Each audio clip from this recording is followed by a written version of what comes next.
Chamber Vice President Shri K. Maheshwari Sahab to come on the dais, please. और थोड़ी तालियां बजा दी, कम लोग हैं लेकिन please do encourage. And may I now call Ajay Mishra Sahab, our senior most man and chair for the day, to come on the dais. Please. तालियां कम हो गई एकदम से. हर दिन देखते हैं कैसे तालियां. कोई बात नहीं सर. अरे वो लगाओ यार, प्लेकार्ड क्यों नहीं लगाए? प्लेकार्ड्स लगाओ. जैसे से बोल रहा हूँ प्लेकार्ड लगाते जाओ. Maheshwari Sahab. And may I call Mr. Subhash Chandra, the former Joint Secretary, Ministry of Mines, Government of India, a dear friend and a stalwart from the mining sector and also environment side. He was also an additional secretary at the Ministry of Environment, sir. Yeah. So great, sir, to have him all the way from Delhi. He's taken his time off and he has come taking his time off from literally his schedule also. He's just retired 4 months ago. 4 months is right, sir?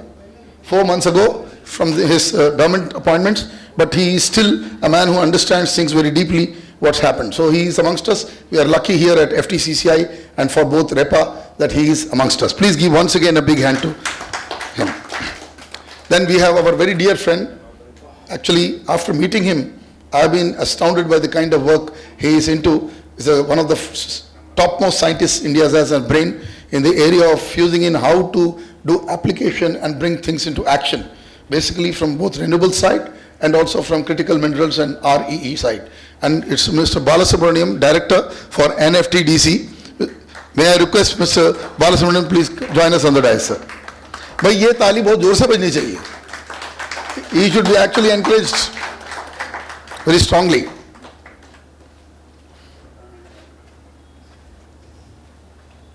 Sir. May I now request Srinivas is here from Solar Bull Energy. Can I see him? Yeah. Please give a big hand to Srinivas, one of the managing committee members here at FTCCI and also Energy Committee active member who runs a solar company called Solar Bull Energy. Thanks to small supports from these people, we could do this meeting. Please give him a big hand. He has joined us. We have also Mr. Sushil Kumar. May I request him from the Telangana Mines Department, and he represents the strategy for the state side on the dais. Have I missed somebody? Aji Ganguly sir. So we have, what is his first initial, sir? I forget. Chaitanya Mohan Ganguly. Ganguly Saab is from basically nuclear arena, and we luckily got a nuclear guy into it. Last minute I told him, please be on the dais, because I need to discuss thorium, which is part of our debate, and Saab is going to push further to titanium. ये भी बैठे हैं साहब भी, तो ये अच्छा हो जाएगा इनकी कंपनी. Please आइए साहब. You can take that side because then I can sit for some time here. हाँ जी sir. Thank you. So of course we have some solid stalwarts out there, MMS. We have got NMK sitting there, from the Energy Committee.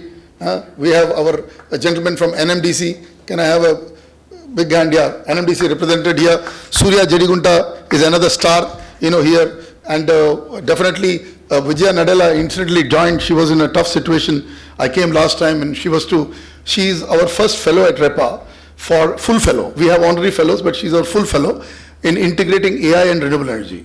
She's done her work already. She's already got her fellowship on 6th of August, but I could not physically give her that time, but see fate and destiny, and fortunate or unfortunate, whatever it is, but she had to come to support her father here. So she, in her, he's still going through ICU se to bahar hai, but ghar mein hai. I met them and she said, I will come. So she's joined us. She's our first global fellow for renewable energy. Please give her a big hand. She's also doing a program in an immersion program in renewable energy and AI in a European university, and I'm trying to push subjects to her so that she can put a better objective, and she will be our chair for all these fellowships in the future. So her presence itself is very important to us. Please give her a big hand. May I now call my dear friend Mr. N. Murugesan, last but not the least, who comes on the dais. So I will have no chair here, no problem. But please, Murugesan, former DG, CPRI, Central Power Research Institute. So he has completely integrated the grid strategy, high voltage testing, and he literally brought the grid standards into India. The smart grid standards were designed by him. There's nobody else who could have done this. So please give him a big hand. So the right type of people, of course.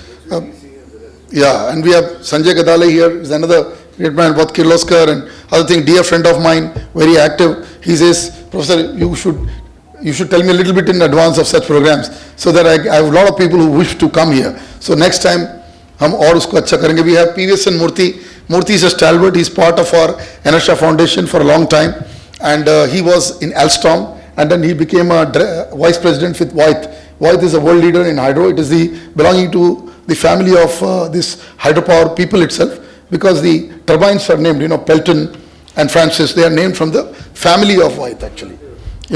Like Matthew, he made the turbine. Francis was another guy. So ये turbines के नाम ही hydro के आए हैं. ये Voith की इसमें से. जैसे I was heading MAN for many years. So MAN is a company, machine and fabric, Augsburg, Nuremberg. So the two cities pay. This was a factory. It was built by Rudolf Diesel. But unfortunately, Rudolf was shot dead by Hitler on the high seas.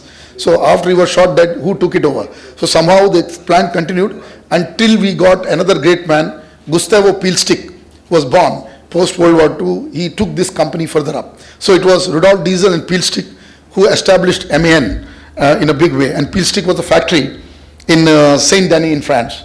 And why I'm telling you this story is very connected. Because the only plant India had of a decentralized variety, its own power plant, was Yelahanka, 25 megawatt, 6 engines of Pilstick were powering the city Bengaluru. And that is gone. And that is what the blunder we are doing. Decentralized and distributed way to operate is the only way to bring things up, rather than only trust the grid. Although our friend from grid is here, we are not against the grid. We are saying, we had a small discourse with Bala. So Bala was very right when he was telling us there that it's not this versus that. It is how do you hybridize, or how do you contain or sustain what is there and add more to it. So I think we need to start, I'm telling the officers, start thinking decentralized. Our villages, imagine if each village produces 2 megawatt. We need only 10 acres of land. So if this is come low-hanging fruit, in 2 years, the grid will get almost 1240 gigawatt. You can make the math. 1240 gigawatt, you're making these solar parks. One solar park of even my friend Adani is only going to go to 10 gigawatt in Rajasthan. And then you will have a problem because it will be visible. So much of acreage of land you are taking. Like now, yesterday it's come 10% of Kutch's land is gone into solar right now already. So ye baatein aayengi. This will come. So government has to immediately listen to people like us. 2 megawatt if you put in each village. What happened? You can make it 4 or 5 also. And this could actually bring a lot of, and you don't have to go to only the big daddies. You will get entrepreneurs across the states of India. So this is the game. The game changer is you do decentralized hybrid energy, and that is the game for India. And today's meeting is very important meeting. I'm sending all this to the CEA and others because they want my input. They are not interested in this masala meetings that happen. CII does, FICCI does, ASSOCHAM does, all does that. I have been not with these guys. I've been with the Indian merchant chambers in Delhi, in Mumbai. And the other chamber is this FTCCI. So give yourself a big hand, FTCCI. So with this today, our today's challenge in this meeting is, you have the brochures in front of you. If you pick up the second page, you will see 2 dimensions. One is critical minerals for renewable energy, and the second dimension is called rare earth elements. These two are completely not disconnected, but different stories, but they have connect in going forward in the entire renewable domain, right? So if you look at the top, you'll see in the top renewable energy material, you see lithium, you'll see cobalt, which you're seeing, Bala is actually dabbling with all these things, right now. So basically how to stop importing this. We are actually importing all of this, and then you go down nickel, graphite, copper we do produce, but then one of those Kerala plants is closed down by the private sector.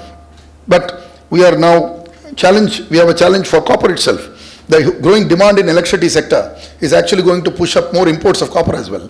So manganese, without manganese you cannot make any steel. There is no steel production without manganese. And the only company that we have mining this manganese is Moil, which is in Nagpur, outskirts, Manganese Ore India Limited. Then we have aluminum. We are one of the top producers of aluminum, and bauxite also we are mining a lot, and we are a leader. We must continue to be not only leader, but see that we become net exporters of value added produce from here. So power sector will need aluminum also. We have chromium, gallium. I need not go because we are the experts. We'll talk about titanium. Very important, high grade alloy, and Balasubramanian Saab is doing a lot of work on it, so we'll hear from them. Thorium, my favorite. Without thorium, see, we have world's 33% commercial grade thorium. The information that we have from various sources is it could be more. But I'm saying what we know or what we can definitely develop is 33% of the global deposit. If we can commercialize the thorium reactor, decentralized, like we are talking of small modular reactor, I'm telling the government of India, I hope they will start listening, SMTR, because SMR may be a challenge for you, because if you do SMR, you are decentralizing risk. That is even more dangerous, because on the other side, handling uranium and de-risking it is going to be more difficult. While if you go to thorium reactor, smaller capacity, you can actually decentralize because the risk factor in operating with thorium reactors is much lower. And another advantage is it's raw material available with us. So why we are continuing to go to uranium reactors and going back instead of coming to what Homi Jahangir Baba long ago said, we need to get into hardcore commercialized thorium reactors. So that's an opportunity waiting to happen and decentralize. So SMTR could be a way forward. India could start developing the first SMTR instead of SMR. So that could be a thinking. Then we have, out of these, we have now the rare earth elements on the bottom, where these are all called lanthanides, as you are aware, and scandium yttrium add to it. So we will discuss, I don't know how much of this we can cover, but I can assure you that India, if you overall think we are not even 20% into reliability, as far as we are concerned, we are 80% unreliable, we have to import, and we have become great assembly country. I saw that entire graph in solar, because we made the solar policy long ago, when 100 gigawatt by 2022 was declared by us in 2013 in a white paper. The white paper was made by REPA. It became a landmark because that was adopted at the ministry the moment Tarun Kapoor became joint secretary, and I had Pandian on Gujarat side. So they both coordinated and they ensured that this whole policy of 100 gigawatt by 2022 comes in. But challenge was what? We said we need ingot silicon to electricity chain. What we did, we could not go to ingot. The only ingot plant now which has come, and I don't know whether it's a full capacity handling, is with Adani's. At Adani Renewables, Adani Green Energy and Adani Solar combined. But there is no other ingot manufacturing. We are seeing a similar capacity plant will come from Reliance Group, but even if you add both, we will not be more than 4 gigawatt. And I can tell you our neighbors, we started same year, 2013, my white paper was somehow taken away by the Chinese because they were fed by this German company, Bridge to India, this Tobias Engelmeyer, that fool handed it over, and they ran for their life. If something big is going to happen in India, they completely dissected my white paper, और उन्होंने उसके आगे काम किया, and they went into manufacturing. They read my entire thing, and India was still waiting. अब क्या हुआ कहानी देखिए. We started the same level. India put the largest solar park at 214 megawatt, advised by us, with Pandian and all, building that at Kutch, Run of Kutch, which you know as the Gujarat Solar Park. A GPCL was born. उसके बाद 10 साल तक that park did not expand. That is also a reality. But by the time China built parks, capacity were gigawatt scale, 1,000 and all. And only they got beaten up when our friends in Karnataka, Pavagada Solar Park, 2050 megawatt came. That was the time, and it was because of one small meeting I had with DK Shivkumar, where he said, I thought nobody will give land. I said, no problem, sir. Why you are buying land from the farmer? So he said, then how will you do? Then I said, sir, you should make farmer your partner. Because every acre you pay up. Then there was a benchmark got, 21,000 rupees per acre. That benchmark came out, and that became a model, and see the beauty of this model. Now there is no need to purchase land, farmer become partner. Now Pavagada, Badla in Rajasthan followed the same path, another 100 megawatt more, they became big. Then we got the story done. Now the private sector has woken up, because in Gujarat we are getting some 10 gigawatt from Adani, and we would see maybe 55 gigawatt from Reliance. They have announced last week 550,000 acres there, but my problem is with this only. I'm saying you are concentrating all the power plant there. If you don't have an HVDC double circuit lines in several areas to bring the power, you will not be able to evacuate. So my boy Vineet is facing this challenge at Gujarat Solar Park. He is the CEO of the Adani Green Energy. He is facing a big problem. Sir, वो हमारे पास transmission corridor नहीं है. तो अब जाके उठे सबने transmission corridor पे काम करना शुरू किया. तो इससे jigsaw puzzle, we need to have a hybrid strategy. We need to have strategy all along. So large park you put, you will have the problem of exporting the power. So I think the governments should start thinking They should work with MSMEs and smaller companies, and they should look at this 2 megawatt model of mine. We have 6,40,000 villages. That gives you 1240 gigawatt. So if you want to go backwards, each of the areas, see, I can tell you hybrid what is happening. The hydrogen, I'll give you an example of what the great scientist Dasappa has done. We gave one 6th award to him in Mumbai. He is converting this waste to pellets at Indian Institute of Science. We went to the facility, me and Tyagarajan were there last month. So he is producing syngas first with a patented reactor. Nobody in the world has discovered this or invented this. He's done the job. Gas is syngas. It has almost 51% hydrogen. If I'm wrong, Bala should correct it. Okay. So basically 51%. Rest of the gases can also be used and extracted. But one simple thing he told me, Professor, if you're not ready to have a market for hydrogen, we can at least use this gas in a decentralized mode. And you can run your engines. So it's a beautiful idea because I come from the engine side. So I see this as a simple hybrid. I see if I put a 1 megawatt or 2 megawatt solar, I put in smaller area because that will be needing 10 acre. Another 2 acre, I can put a diesel engine, not a conventional diesel engine, which can operate on syngas, right? From one of the top, MTO or any of these players or Goscor or whatever. And I can deliver 24/7 electricity in the village. So see the potential opportunity in the energy side. Now, material side also we should have opportunity. For me, even hydrogen is a material for me. I don't see material as only minerals mining. Even water is mining for us. We are taking out water. You are talking about converting water to, hydrogen. That's a topic which should be questioned. See, how can we convert water to hydrogen, splitting H2O, without using thousands of times of energy than splitting the CH4? So this we have already written in a book. I have one copy today, but I can share the book physically. It's free for everybody. I can share the book online with you so that you guys can read. A complete roadmap is given in the book also. So, Tyaga, can we have? These were the 2 white papers. One of them was released here in this hall only last year. And this one was because of Tarun Kapoor. I did this white paper on Satat, 2020. Tarunji called me. Pandemic tha. And the meeting was done at the Ministry of Petroleum, but online, because we were sitting with Tarun Kapoor and his joint secretaries. And then this meeting was aired with all the oil and gas company together. This was a jigsaw puzzle, 2018. There were only 2 plants. And the plant was, Hyderabad man, Dr. A.V. Rao was handling that plant. The one was Varna Shatkari in Maharashtra, which was producing 4.5 tons of compressed biogas. And it was already going through IOCL to the vehicles in a test basis. So that plant was not in the Satat scheme. Satat came in 2018. So we said, if you don't include this plant in the Satat scheme, you're making a blunder because there's a pioneer already doing that plant. So it was included. And the second thing, that second plant happened was for the same company. They went to Rohtak. And Rohtak, there's a Kundli-Maneshwar highway that has come. So this plant is very strategically located. So it became double the capacity. And we introduced the membrane technology of Evonik. You can see my patent members, that German company. It's a patented membrane technology. So they could separate and bring 99% pure, CBG. And to tell you very frankly, Dr. Baumgarten, who is there, he's not being supported because like us, there is also bureaucracy there. So Dr. Baumgarten has also developed a membrane for producing hydrogen. It's crazy. He is working with me. He says, I can get you another process, just the membrane will separate the hydrogen also. Now, the whole problem over there is the cost. Because if you use the pressure swing absorption and conventional technique, your cost will be at least 3 crores less. If you use the membrane, it's high. So nobody will buy the membrane. Same thing. That's how it is. So ultimately, the only plant that has got that membrane is that Rohtak plant of Spectrum Renewable, producing 8 tons per day of this CBG. It's a brilliant plant, worth visiting. We have awarded the plant. It is considered to be like a mother plant for CBG in India. In fact, with full technological integration.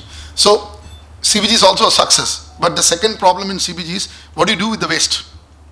Huge quantum of waste is there. So the other side was double whammy, convert that into organic fertilizer. So my challenge, second round, is fertilizer companies have not still come forward. They want to control their turf. They don't want to bring this fertilizer as a marketable commodity. So these plants, what they are doing, they are bagging it and mixing it and all, and they are selling it in Punjab. It is selling like hotcake. Varna is selling it to some farmers, but there is no marketing support for them. So this is a big thing. It's not only compressed biogas, it's also that. The second is, whatever you release to the environment, although this is green energy, whatever you're releasing carbon, you're releasing to the environment, you should find a solution for that. So these are the little things. Maybe decentralized carbon capture. I do not know how it will come, but the thinking is already there. But then this is much cleaner than using your fossilized gas anyway. But we will have no choice. than to get fossilized gas till we transit. So that transition period is another 5 or 7 years minimum, if we can do all this CBG thing.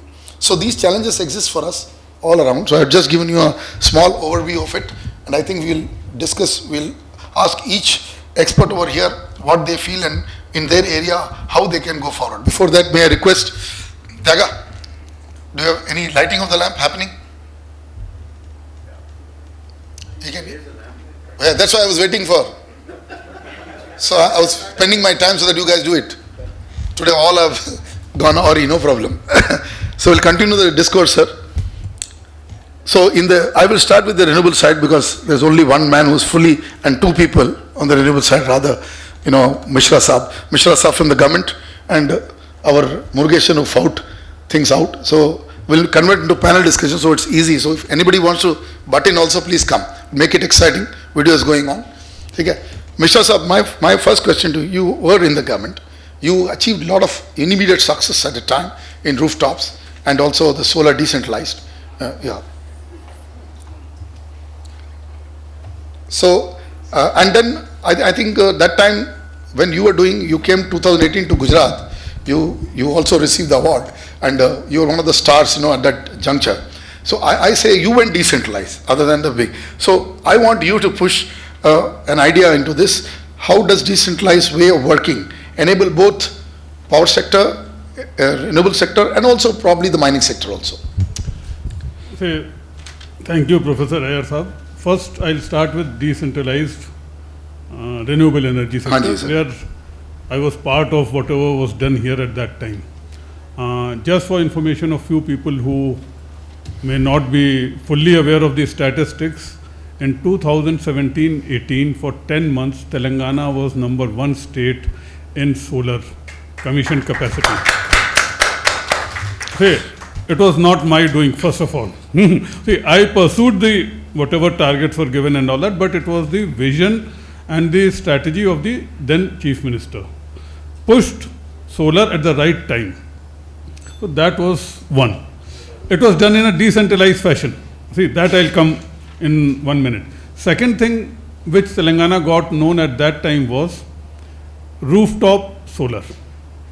That was a new program, or I say it was given the push for the first time when I was there, and we became the leading state along with Karnataka to reach the 100 megawatt benchmark in rooftop solar, which was huge at that time in one and a half years. Not only the number game of 100 megawatt, it was having what they call the ecosystem, creating an ecosystem for rooftop solar. That means, for example, one thing was tying up with the banks, tying up with the integrators here. So that effort was started. Third thing which is not well known is Singareni Coal Company was the first coal company to work towards energy transition. In 2019, they agreed in their board meeting, I was a member in that board, to install 200 megawatts of solar.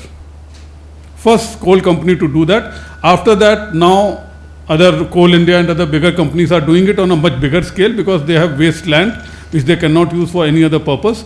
They have cash reserves which they utilize. So these were the... NTPC Ramagundam and BTPS. No. NTPC did it... The NTPC was a much... I'm talking about the state. About the state. So those were the things which were done. See, NTPC has a separate branch now which goes into that because of the Government of India, this thing. Yeah, you're right. NVVN, so, National, now NTPC Vidyut Vyapar. So anyway, they're doing the job. So that was, then I'll come to the decentralized aspect.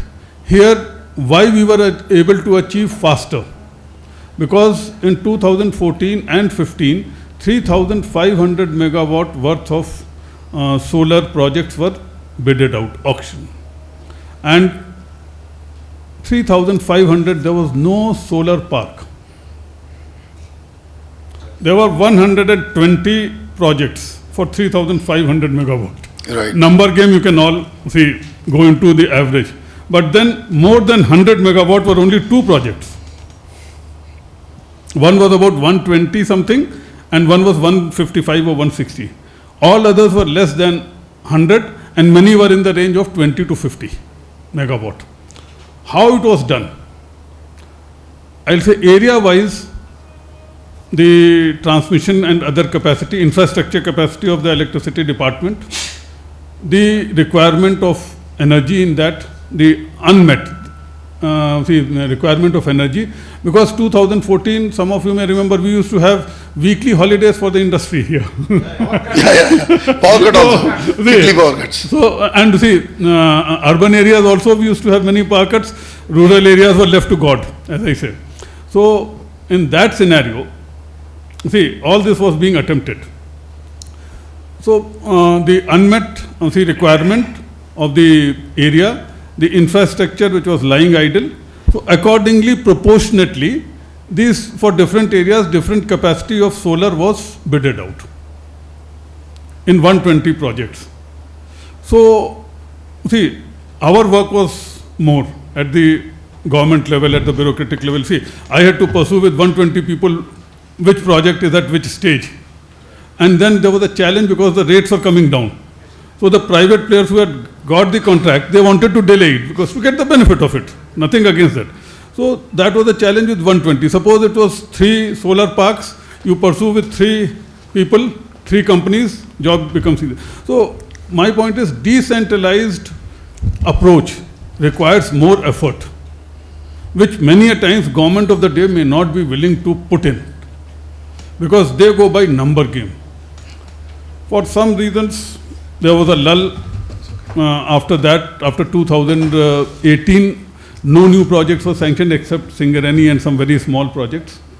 And today, I think we are number 9 or number 10. We are at the same stage. Last 9 years, we have not added 3,500 extra, which at that time, because of the push by the government, by the leadership, we were able to do it in about 2 years. Now I am seeing a renewed effort by the government for the pushing of the renewables. It is visible in the energy policy which was approved, clean and green energy policy, 20,000 megawatt in different sectors to be added in the next 5-6 years by 2030. Then the open access policy has also come.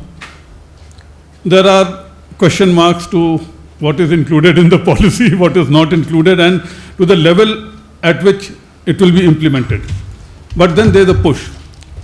I think this month or last month, the difference I am pointing out. Yeah. When they say 20,000 megawatt will be added, what is the effort after that? NTPC has agreed for, I think, 70,000 crores investment in the state, with 2,000-3,000 coming for water top solar, as I say, and other mixed solar and wind and other projects. So one company doing 70,000, 6.7 thousand megawatt. Then there's another company which is into the biomass to energy, 2 companies committing 2,000. So we may achieve our target of 20,000 in the next 5 years, plus some more investment is likely to come. But then what will be the effect of it on us as a state, finances, etc.? When this decentralized project was commissioned, 3,440 megawatt was achieved. One person was not able to commission the project at that time. We had a saving of about 450 crores by way of less investment in the transmission sector in 2017-18, 450 crores. And it is all documented. And recurring expenditure of about 50 crores per month because of less transmission losses. That was the... That is like, exactly the point. Yes. No, Defrayment of costs. I am coming to the present planning which is going on. I am happy that, say, 20,000 will be added through these mega projects. But then, many of us have not followed fully. We have now put up a proposal for green corridor to Government of India costing 6,700 crores for transmission. Right. Because of mega projects. See, because of mega projects.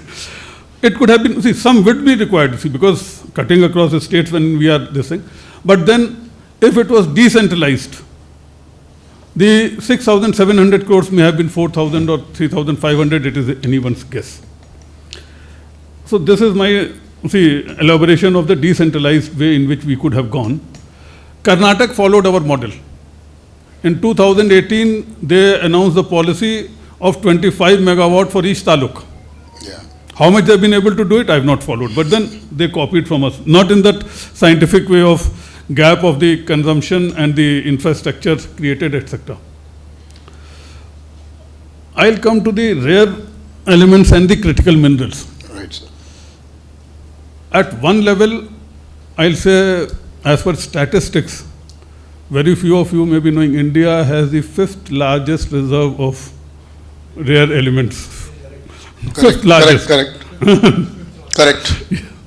But our output is only 2.5% of the global output. Strategically kept low. No. Why it has been kept low, I'm not going into the reasons. Our leadership at the national level was aware of the importance of it, not for renewable energy, but for other security considerations. Indian Rare Earths Limited, I think IAEL, that company or corporation was started in 1950, not 20, 30 years back. Initially, there were problems for 4 decades, but from 97 onwards, it is making profits. Whatever limited thing it is doing, it could have been doing much more. It could have been in the realm of or in the quantum of, say, NTPC or other agencies, but it has not. I think 2 years back, the data which I was able to read, it made a profit of 700 crores. Good, but not adequate.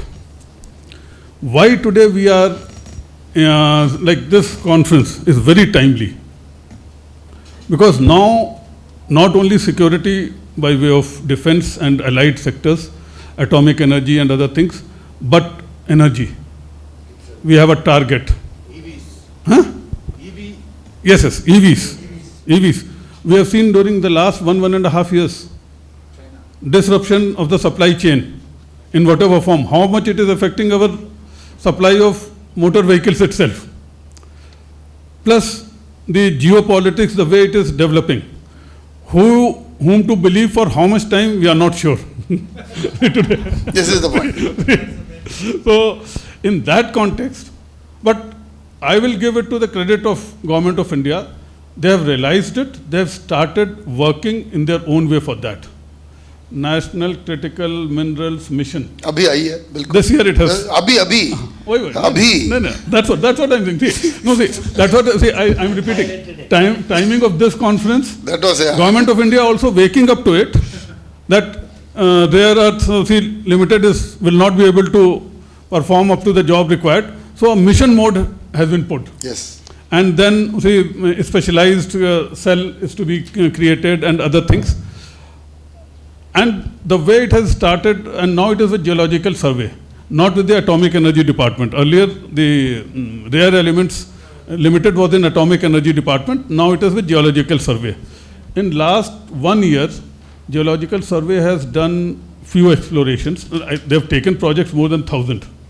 But then few have already been success, and they will lead to results in the days to come in Rajasthan. I will not go into this thing. So we have standards will put a light on it. Which minerals are important, I will not repeat. Yeah, it's okay. That is all published. Whatever is with everyone, I will not repeat. So we have taken the right steps. How far we are able to go forward, in what speed, that is to be seen. And we should not fall like a few years of total no action like we have seen in Telangana renewable energy sector for half a dozen years. That should not be. I don't think that will be there. But we will, already I think we have had 1 or 2 MOUs with Argentina or some country in the Latin America with Australia. That's still sir, hanging fire. Yes, hanging. But अभी कुछ नहीं है अभी. No. But at least the policy framework and the push has started. See, first you take care of. I'll come to the international one myself. Don't worry. वो मैं अभी national सुनना चाह रहा हूँ पहले. That is where I start and I'll be. I will educate you on the international बड़े थोड़ी देर में. Don't worry. But first I want the right people. I think I would like to have Subhash Chandraji's next opinion because after that we'll go to Bala because then I'll come to my renewable guys. Maheshwari साहब को मैं आखिरी wind up करने दूंगा क्योंकि वही हमारे chair हैं आज एक तरह से for the federation. तो सारा काम तो I want Subhash Chandra ji, my dear friend, because we also collaborated in the National Mines Mission also at the time. इन्होंने काफ़ी काम किया था. In fact, इनकी ministry बहुत अच्छा काम कर रही थी, and he was one of the dynamic officers, I would say, who was concerned, although he was short time in the Ministry of Mines, but as a joint secretary, he moved the first real mines summit in 2018, and I partnered with him, and thanks to his encouragement that we brought two issues out at a time, one pre and one post. And that time, the country's mining objectives were actually sent to a new direction. So I would like Subhash Chandra Sahab to say कि वहाँ से जो छत्तीसगढ़ में हुआ, and what happened at time, we were very happy also जब वो हुआ summit और काफ़ी movement हुई उसके और अभी तक में what were your expectation, how it has happened, and pertaining to the topic of critical minerals, how do we take it forward? Thank you, Dr. Iyer. In fact, as a natural resource manager and forester, my concern is to mitigate the impacts of climate change and how we address the global warming and the extreme weather events which are happening. In fact, this year, if you see, more than 735 extreme weather events have happened in the Himalayas only. So that, in keeping that interest, in fact, and we as a natural resource manager know that the nature has photosynthesis, in fact, the most efficient energy trapping by the nature through solar energy. In fact, so in our time when I was working in the ministry, I was fortunate to that new initiative were taken by the ministry, by the government of India, that NMET came there, MMDR Act was amended, and National Mineral Exploration Trust was constituted. So a part of revenues royalty was deposited in that, and in fact I was just reading that they have approved more than around 600 projects, for 587 to be precise, for mineral exploration. So this is a good beginning, and over the projects have total cost of around 3,000 crores. And out of that, around 300 projects, exploration projects have been completed. So this is a very good beginning. In fact, as Ajay sir has already mentioned, that we lost some time in the last decades where we could have been the pioneer and we could have even partnered with other countries and collaborated, where we could have been a major player in this. And energy is one area, because our fate of 1.5 billion people is dependent, 1/6 of the humanity, on that. We can't go back to the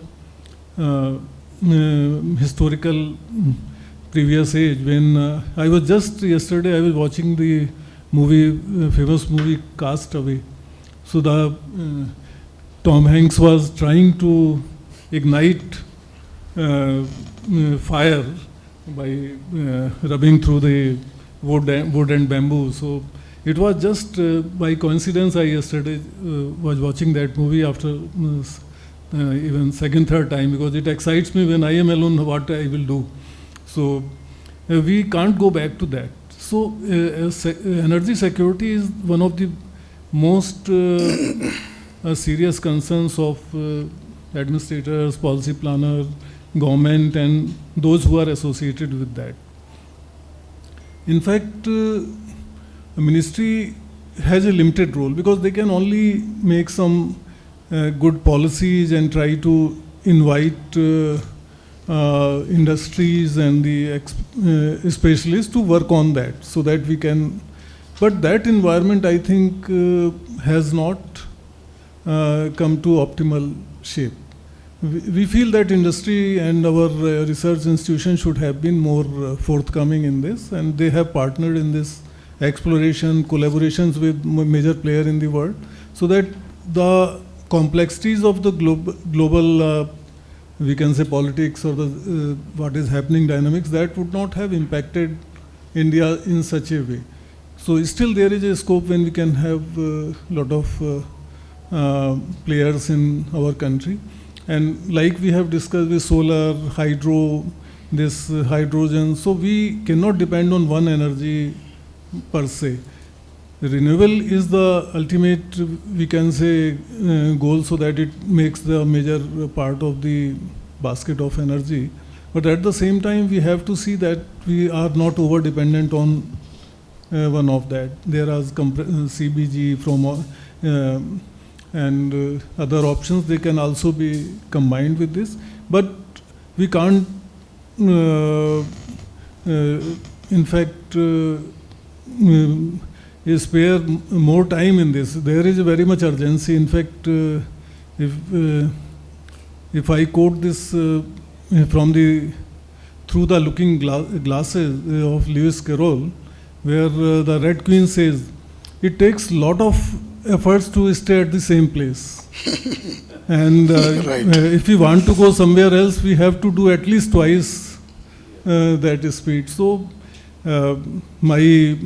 this conference which you have organized with so many experts, I think there would be some roadmap coming so that we can Sure, sir. think of big partnership, because one cannot do, either government alone cannot do, the industries have to be there, research companies are to be there, the explorer, the geologist, the mineral processors, processing industry. It has to be a complete ecosystem which is complementing to each other.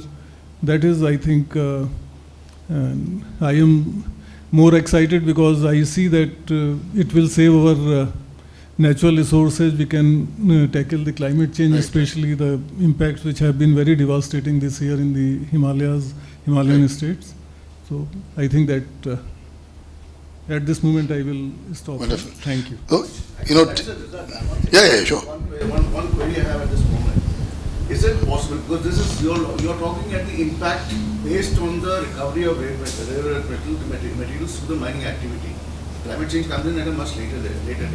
Can we have some sort of a clarity on the demand versus supply, as well as the demand versus supply requirements for this country's strategic and the overall needs in the renewable energy and the automotive as well as other related sectors for the critically identified 20 or 30 rare earth materials and their availability region-wise in this country? I mean, are we safe? That would be the question that would actually I think be it will behind proceed. It will proceed. Actually, we have Bala will be coming and this will be answered because I think we need to go the next round. One line answer. We do not have the required level of rare वो तो है. elements and all that. That is to there. meet our demand. Chronically short of what we require. That is fact. That is a fact. But we will have a way forward. Yeah. What I am trying to tell you, this input-output matrix. this entire summit is for a white paper. Let me tell you, I have generated those white papers. It's the first time I am doing कि I am conducting a meeting for a white paper like this. Otherwise, वो series of meetings एक साल लगते हैं. But this may come quickly because I am interacting with a lot of people. So I need inputs here. So basically, it will all come out of the final thing and we'll go for it for sure. Because our strategy is, see, two things happened recently. If you see the US behavior for the last, about a month or so, it has been, I'm not talking of the political side of the geopolitics, I'm talking of the energy side. Two very major impact decisions have happened. One is they went wooing Pakistan, So they went wooing Pakistan because China, this is something which I can tell you because government, nobody will talk. But people like me have to talk. The main issue was, there were two issues that were to be handled. Because China was already inside Chile. Chile is completely gone. I can tell you that Chile cannot move itself without the Chinese. There is another state which is all more or less was captured, but luckily saved itself because of Russia. It is Tajikistan. In fact, you guys may not even seen the story, but actually it was literally military went in.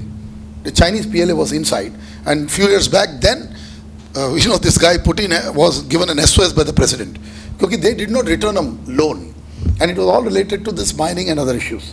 Let me tell you, Tajikistan also had rare earth elements. So the whole thing was, what was captured during the time and what has happened of late is the pressure is coming on the entire side from Pakistan down to Shaksam Valley, down to Gwadar, coming through the Gilgit-Baltistan. So see it not from any other Indo-Pakistan perspective alone. See it from the perspective of capture of resources. Hydropower is being extracted there to bring in semiconductor plants right across the strip. So this is happening. So कुछ भी नहीं है sir वो. आपको बता रहा हूँ, what they have done is this territory was POK. Now POK does not belong to Pakistan anymore. Technically it is China occupied Pakistan or China occupies India. It is almost like that. So ऐसी चीज पे, and the man who actually understood that was Atalji. Atalji was very clever. He said, we will keep the border as agreed border with us, and we will start developing. If that was actually that meeting, it was, you will remember the famous Agra meeting. It was, I don't want to name, but it was scuttled by our own people. I don't want to name who did it. But agar wo Atalji and Musharraf had agreed to the deal, it would have actually never taken this entire border of ours away. So we failed in it because after that no strategic thinking has been done. It's not about friendship with Pakistan. It is about finding. I told Abdul Basit long ago, मैं तो कुछ चीज़ें बोलना चाहता हूँ क्योंकि आज ऐसे लोग बैठे हैं. I told Abdul Basit when he came to India in Delhi and this Neelam Deo organized that meeting. मैं उनके पास गया, मैंने कहा कश्मीर छोड़ दीजिए साहब, बड़े प्रेम से कह रहा हूँ मैंने कहा लड़ाई झगड़े की नहीं है कश्मीर. अरे यार साहब आप ऐसी बात करते हैं, कश्मीर तो मसला है. मैंने कहा सर मसला है, मिसाइल है, जो भी है, लेकिन आपके पास थार पारकर है, आपके पास कितना बिलियन टन कोयला पड़ा, आप 5th लार्जेस्ट डिपॉजिट है जियोलॉजिकली, लिग्नाइट और कोल के. आप अगर हमें बेचें और BHS से टेक्नोलॉजी लें, आपको चीनों के पास जाने की जरूरत क्या है. तो मेरे गले मिल गया, डैट एम्बेसडर पाकिस्तान मेरे गले मिल गए और मेरे को इन्वाइट किया, लेकिन मुझे पता है कि मैं जा नहीं सकता हूँ क्योंकि मैं गवर्नमेंट में नहीं हूँ. तो मैं आपको कुछ चीज़ें ऐसी बता रहा हूँ. Some things are there with me. When I open, whenever somebody triggers, I'll open this. The things is not so straightforward that we are thinking. It is an issue whether this what happened, the critical minds deal has been done by America. मैं जिस बात पे आ रहा हूँ आप देखिएगा, और ये आप अगर जियो पॉलिटिक्स को थोड़ा डीपली देखें, आसपास क्या हो रहा है, आसपास जो भी हो रहा है ना, इट इज़ प्ले. अभी इसको मत देखिए जो टीवी चैनल दिखा रहे हैं.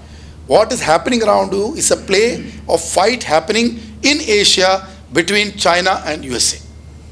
आपको जो भी दिख रहा है आज, बगल में कुछ भी दिख रहा है, नेपाल में कुछ दिखा, बांग्लादेश में कुछ, ये है कि अमेरिका उनको बता रहा है मैं दूर बैठा हूँ लेकिन मैं बहुत कुछ कर सकता हूँ, और इसलिए वो माइंस की डील हुई क्रिटिकल मिनरल्स की. तो हम इसमें चुप नहीं बैठ सकते. India can not be a passive watcher of this story. People in my government, if they take my video, now this video will go. Let them act. We must act ourselves. There is no friend or enemy here. हम अपने ही दोस्त बन जाएं पहले. So this today's meeting is very critical. I want to wake up my entire people in the center and everywhere, even the opposition. I want to wake them कि अब भी India को आप सेव करने के लिए जो काम कर रहे हैं वो करो. It's very important, sir. So with this I proceed. I want Bala to now put a light because it has come to an area where we were just having a chit chat. We have actually declared in the last summit here in August, 8th August here in this room, we declared the hybrid integrated renewable energy development. It was declared here. Singhal Saab was the last president and he released that entire paper with, it was PSPs and hybrid integrated renewable energy development. And I put the word national in front. So this is the mission. So I think he will throw better light on this because we have a right man to actually vouch for this, tell us how we can integrate because Bala as a scientist has been dabbling with how to utilize and apply indigenous technology, not depend on anybody, and actually develop from here at a low cost. So I want you to sir tell us how we can go both critical minerals and renewables in a hybrid atmosphere. Okay, thank you very much for putting me around here. I precipitated here under a certain set of conditions. I know. The way we were working was to de-risk few things. Now, what used to happen was a bottoms-up approach in science and technology, except for systems level working in strategic sector, which is space, defense and nuclear. Space and nuclear had, more verticals, whereas defense had more platforms. Defense is much more difficult because of variety and the number of platforms that you have to handle. So the issue was that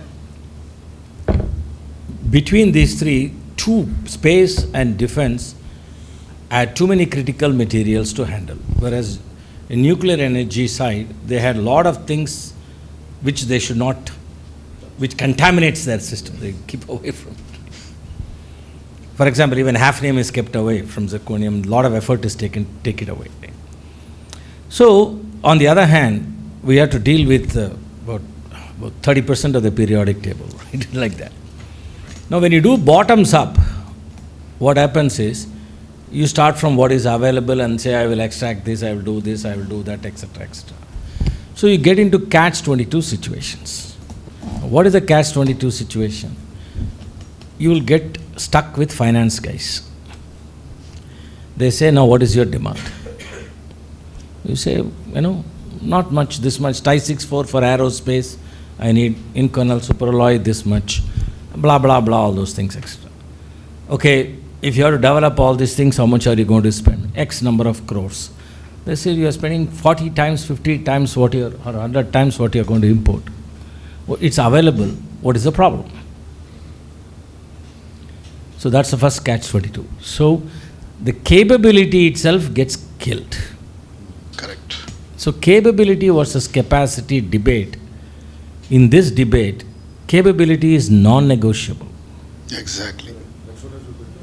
Capability is non-negotiable. And that has to be kept alive. Okay, DAE had a particular DNA it did. He said, we will do everything ourselves. That was this. Space people said, they are all on launches. The dates are fixed, 3 years ahead of time they work. And their applications, launch vehicles, satellites. Very clear verticals.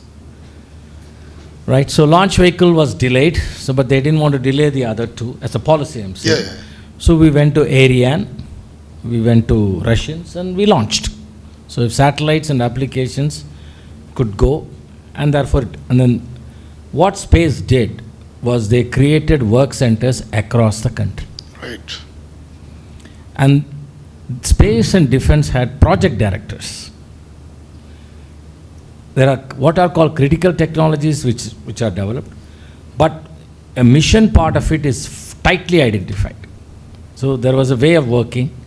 There is a DNA which promoted, space guys promoted phenomenal ecosystem development. I mean, we were one of the, near net zero work centers. Right. So for them, private or public or even an artisan working in outskirts of Hyderabad, they are work centers for them. I'll tell you an anecdote, then you will appreciate it. For them, launch is important. Correct. That's it. Yes, Yeah, mission. In fact, mission. In fact, this is very correct, sir. Very, very mission. In fact, out of many things, the mission. We might give a lot of excuses for a lot of in other areas, but I used to tell, why did we not have the electronics mission? Again, this FA problem. Sometimes I say that our finance systems and economists have not learned to think strategically. Exactly. Linear thinking is there. That not only linear, they're still in a Adam Smith period of thinking, right? That's the problem. Yeah. So I used to tell them very clearly, and only people who I found, FAs, who are more progressive than even others, was in space. Right. They were the only guys who will tell us how to solve a problem. Okay, how many of you know the story of BrahMos? Yeah. What company is it? Is it a PSU? Is it what is the definition? It's a joint sector game, right? Indo-Russia. But what is it? Is it a government company? It's a private company? Is it a society? Is it a trust? What is it? It's legal interesting. person definition de dijiye. It is just a JV, sir. No. No idea. It is BrahMos Aerospace Private Limited. Right. That's right. It's a private limited company between India and Russia. This is how it is registered as a company. Correct. Who is the promoter? Government. Who is the consumer? Government. Yes. But it is a Private limited. private company. Now, who gave the solution? There was one FA called Ramanathan. He was also in my governing council. He taught me a lot of things. And Kalam would not let him go out of DRDO for 10 years. Right. Ever. Then he became Deputy Controller General. Right?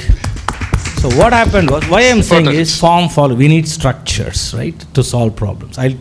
If I take more time, You must please don't worry, sir. cut me off. Don't worry, sir. Go ahead. Interesting it is. There are things. So form follows function. So what was the issue was, we had an integrated missile program, but the Prithvi missile was not sufficient in the sense the range and the number of vehicles that you have to carry to launch, all those things were difficult. Well, we had a lot of other versions, surface to air missile, this, that thing, etc., anti-tank, now, a number of things were there as per a particular function. You need the function to be defined, the mission to be defined. So we need a battlefield missile. So there was a review done, and they found out that armed forces require this, and they need a more agile battlefield missile, right? But how to develop it? But battlefield was more difficult, so they started with ship, which is big, can walk slowly also, right?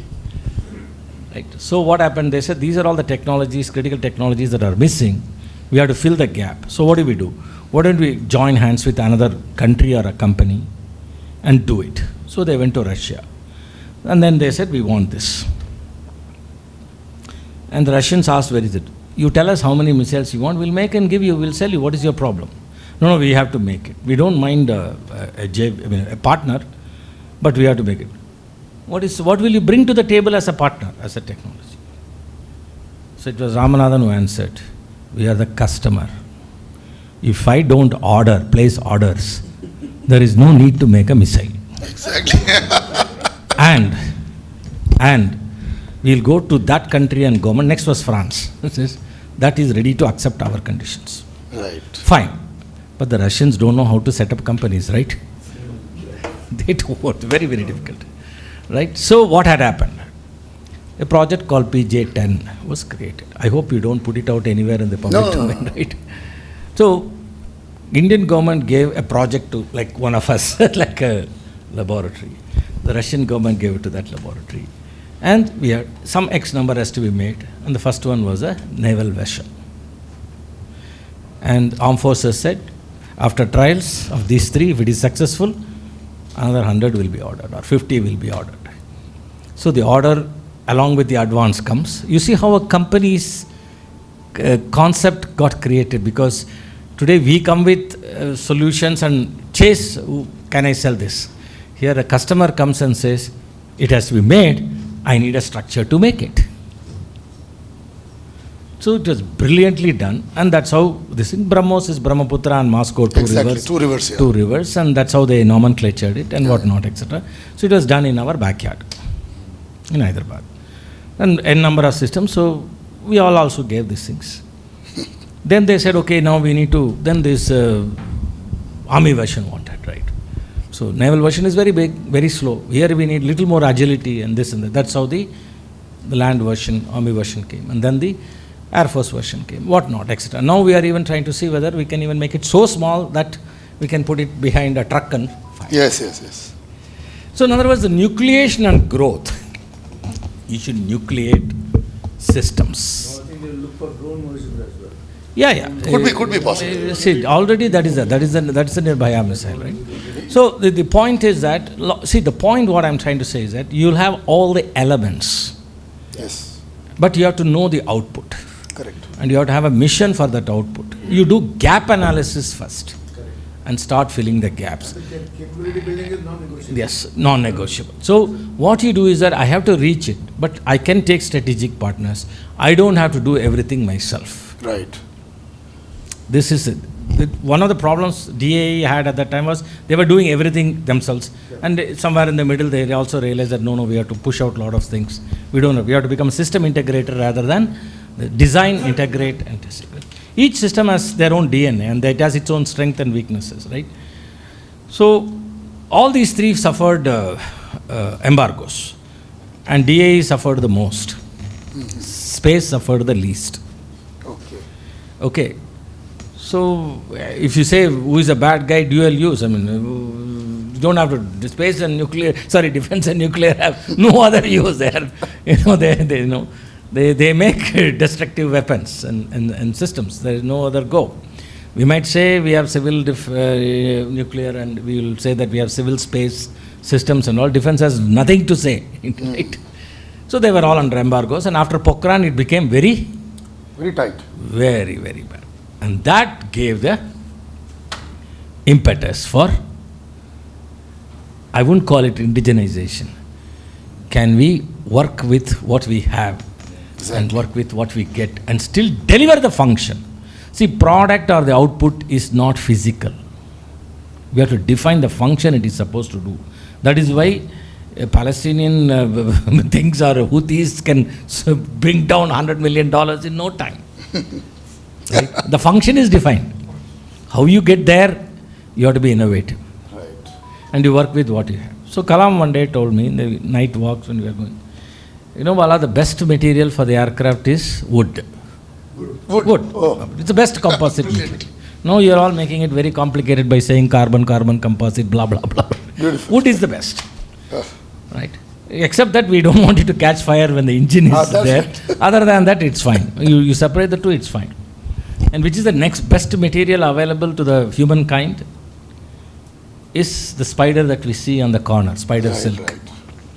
It is the strongest and the toughest material ever known. Oh, It's a protein. Right? Just 1 inch of that, the spider silk from Africa, I can lift a 747 jumbo jet with it. Mind-boggling, sir. That's Mind-boggling, my sir. strength Mind-boggling. and toughness. Toughness means resistance to fracture is also there.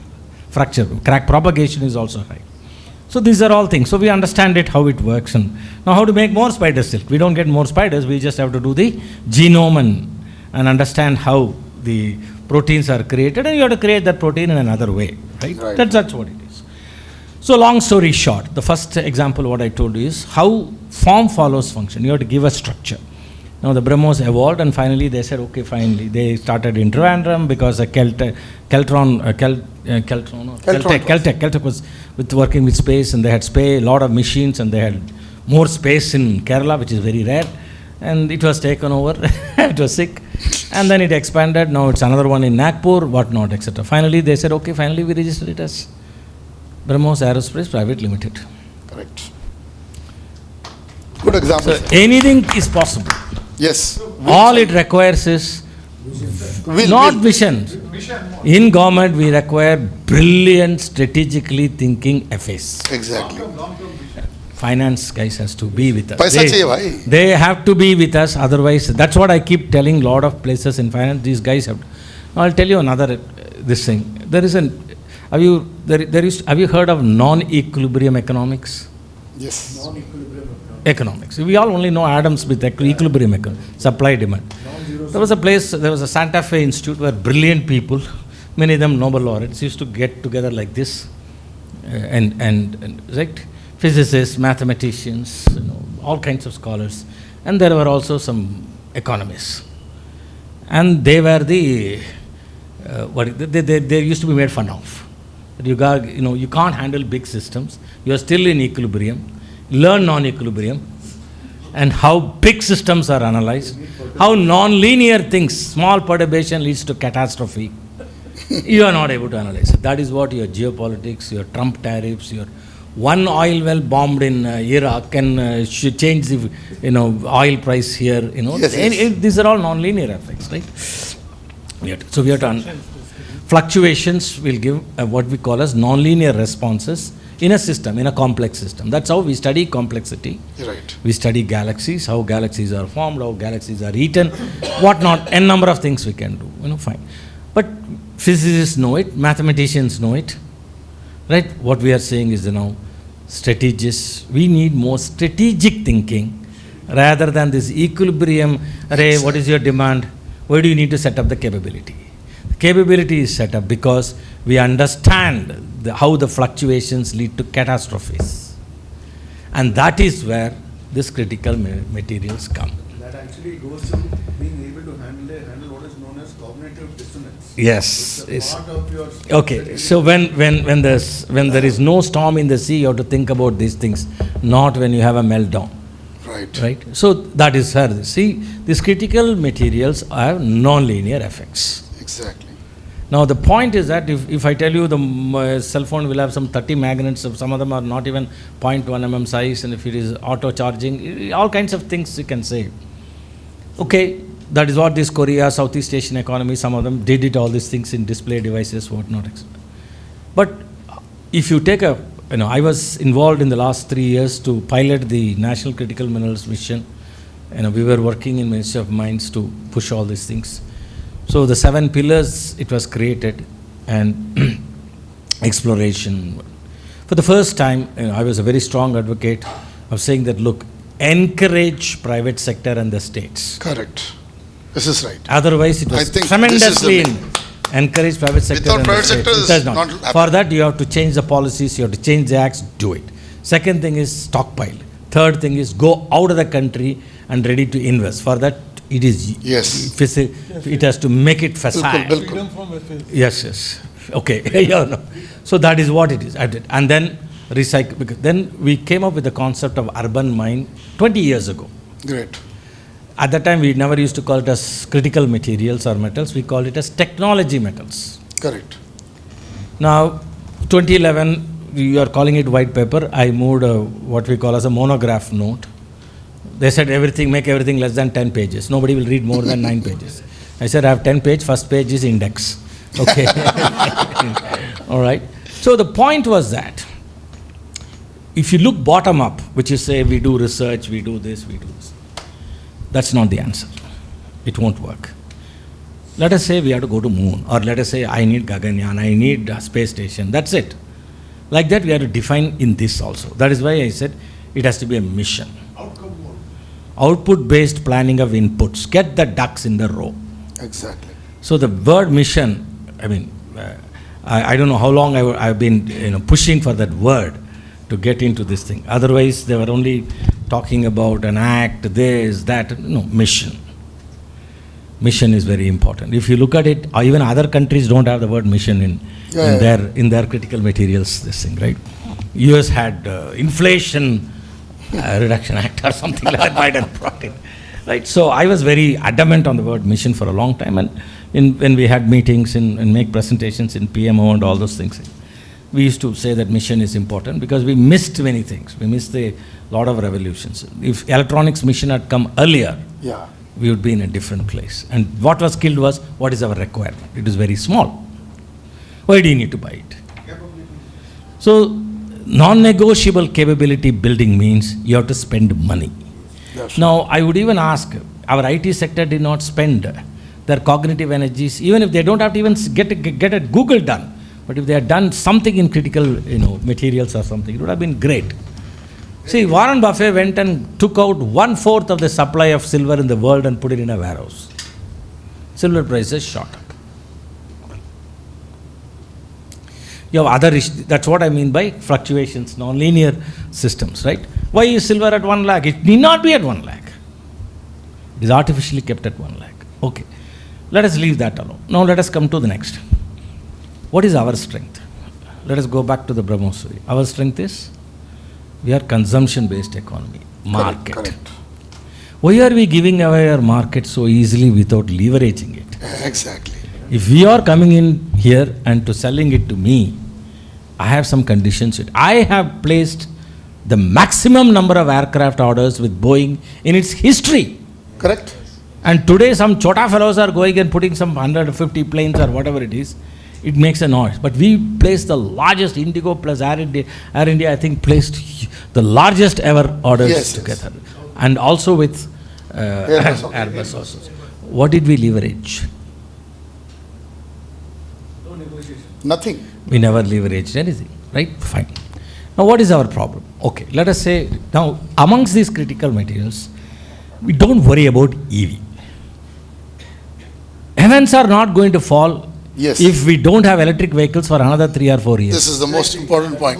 That is one. And not only that, whatever little we are trying to do is nothing. It is like just, in Tamil we have a saying, we take that ing and put it in sea water and try to spice it up. It won't happen. Right? It won't happen. Right? Correct. What will go wrong if another 3 years our EV is delayed or not even? Nothing. Nothing, sir. But on the other hand, if you go for a strong hybrid, I can reduce my fossil fuel consumption import by 20%. Easily I'll reduce it by 20%. Easily. Right? That would have been a much better strategy And even our oil import bill also would have come. Or you buy the same oil, sell it as a Kiसी को refined भेजो, product. process करो, भेजो ना. Refined product, right? Yes, Because yes. you are already developed the capacities. Yes. So in other words, what was the mistake? Niti Aayog made a blunder. We were all pushing for strong hybrid. And Toyota was the leader in hybrid, so the companies that were saying that, look, it will favor Toyota more. Okay, you don't have to do any favoring. Anybody do it, but just to keep only the GST or tax rate differential is sufficient. You That's don't all. have to give any incentive. Don't spend 1 rupee. No, what he's telling No, us, you ICE could have engine promoted hybrid and the hybrid, strong hybrid, not the falto hybrid. Now, there should not be, the default has to be hybrid. Exactly. Now, what is it? That would have changed dynamics. That means what? The strategic decisions were wrong. Missing. They were Wrong. not there. So the analysis is not that, okay, world is going to EV, we go EV. Our analysis should be, what is the EV for? EV is for reducing pollution, carbon footprint. So how do I get that thing? I just reduce the fossil fuel consumption. Yes. I'll get the same. I'll get it. Now, so I came up with an equation. Right? What is the equation? I said, the fossil fuel you'll save with 1 million EVs can be saved with 2.5 million hybrids. Beautiful. But it is easy to make 2.5 million hybrids than to make 1 million EVs That's the because point, sir. I have to import everything from China. Here I don't. I would have saved my engineering jobs, I would have saved everything. So even today I told Secretary MHA, let us come up with a policy for strong hybrids. Strong hybrids. I even, just as this equation, I said this thing, 3 liters of petrol and less than 5 kilowatt hour battery should give me 100 kilometers in a small car. This is my target. Beautiful. People can make it happen. It is easy. Then what? The greatest advantage is I don't need charging infrastructure in the beginning. I can go long distance, I don't have to use, and my 5 kilowatt hour, we can take care of my city travel, even if it required, I don't have to stop somewhere. And I would have done so much of region generation, in the region braking, I would have produced a lot of oil, a lot of energy. In just my braking alone, I would have. Beautiful. And what is the size of the motor that is required? 2 kilowatt. What is the size of the battery required? 1 to 2 kilowatt hour. If you want to increase the EV range, 5 kilowatt. That's all. Yes, yes. What is the problem? So in other words, we are not doing India-specific solutions. We are not. Okay, this is because the why has not been asked. There has not been adequate argument and discussion amongst the panel. The Niti Aayog is full of no. Why has been asked and they gave it to E and Y. Understand? And you listen to him, what that is the problem is that we see. I'm sorry, sir. I have a brown skin. I have a brown skin, so people won't listen to me. Anderson Consulting. So this was my push a lot in everywhere. So we are not doing India-specific solutions. Now that would have given us 5 years. Right. In those 5 years, our engineering on the hybrid itself would have taken our EV to a very high level. Now instead of Middle East oil, we are totally got sucked into a Chinese diet. lithium. Chinese diet. I wouldn't call it even lithium. Chinese diet. Everything has to be, it has become a Chinese diet. Now where is the freedom you want? At least Middle East will not come and attack me with an army. This fellow can come anywhere and do anything, right? So the issues, it is okay. That's much worse, right? Okay, that's a geopolitical other problems that we have to solve. Okay, let us come to this. Now, what is the answer to this? So, if you have to go India specific, I'll come to critical materials and renewables. For renewables, we can't put all the eggs in one basket. That's the point. So, just like this EV, in hydrogen, they are saying we'll go 100% green hydrogen. It won't work. It won't work. And even in that 100% green hydrogen, I have to produce electricity and then spend 50 kilowatt hour. I don't know. Saini can tell me more. 55 is the normal, 50 tak aa gaya bol raha hai. Kilowatt hour per kg of hydrogen. And somebody has put a number in DOE was $2. You touch $2, we can change the whole damn scenario. Okay, what did Netherlands do? They have a lot of windmills, so they produce a lot of renewable electricity, and they are giving the electricity free to their homes and they don't know what to do with it. So they are taking water and making hydrogen out of it and giving it to Germany nearby. They're all their coal-based steel plants and coal fields, etc., etc. You change it. So the narrative is not our narrative. Exactly. On the other hand, agreed, I don't want to miss the hydrogen green revolution also. That's it. But I would have gone with blue hydrogen first. Exactly. This is the point. Why? Because carbon-hydrogen bond is easily broken compared to hydrogen-oxygen bond. Exactly. This is science. Fundamentals. I can't go against it. Number one. But that science is only possible with educated people thinking, right? You can't have Strategy, our strategy. That next. What would have done? That would have done. That would have done one more good thing to us. Now push all the research and push all the investments towards that. Means now the question is, what do I do? How do I convert? I have another advantage with say LNG, CNG. Liquefaction is easy. Transport is easy. I have all my terminals in the seaports are already done. Yes. Now what do I need? I have to answer the question. If I have to convert methane into hydrogen, what do I do with that carbon? I take it out later or I take it out before? Or look at the intermediate of biochar. No, this only take only CH4. Take only CH4. Now what happened? Now why did we not invest in prior carbon removal? So it's called pyrolysis of methane, thermal pyrolysis of methane. Now Europe has said that we won't give any credit for this, therefore that technology did not grow. See, we have to invest what is good. So that carbon is very valuable. Yes. That is a byproduct, right? I can even take CNG, which is liquefied and put in my vehicle. I can in situ convert it to hydrogen, run my ICE engine in hydrogen, and also hybridize it with a small battery. Beautiful. So I need that's almost like a small smart plant, a small microgrid, a portable plant. So to that extent, I can go to decentralization. So in other words, what do we do? We have ships that are moving CNG. We are getting it at a good price. We are making good deals. That would have given us 5 to 6, 10 years of breathing time to develop other technologies. Now we have a better advantage even in methane because I can get biomethane. Correct. So I can go, into my agricultural space and try to get it from molasses, sugar cane, whatever it is. Yes. But the point is land, food, water nexus triangle crisis, we have to handle that. We Yes, should know that's how to exactly handle my that. point. We should know how to handle. So this is how, so that means what? When we look at energy, hydrogen is the future. That will give us freedom from both China as well as Yes. Middle Gulf. East. Both. Because it is not geography dependent, geology dependent, even though there is white hydrogen sometimes found, but it is technology dependent. Correct. That's it. It's pure technology. Bullet. And that's it. And we can be good at it. We can set up frugal systems. That is what it is. So we have to put eggs in baskets, which are more, no, we have to also get time. We don't want to lose out on how to produce, even break water also. We'll also do photocatalysis and all those things and things we can do, okay? So this is what it is. Now if you come to the other part of it, we have to per se go for a small microgrids. Right. However, you put it in a village or group of villages is one thing. Why? Because we have to know how to convert it into, whatever it is. 2G ethanol, solar, and storage systems. Combination. These things. And even a small diesel plant because I need to balance the load, I need to handle the fluctuations. So you have to handle it like that.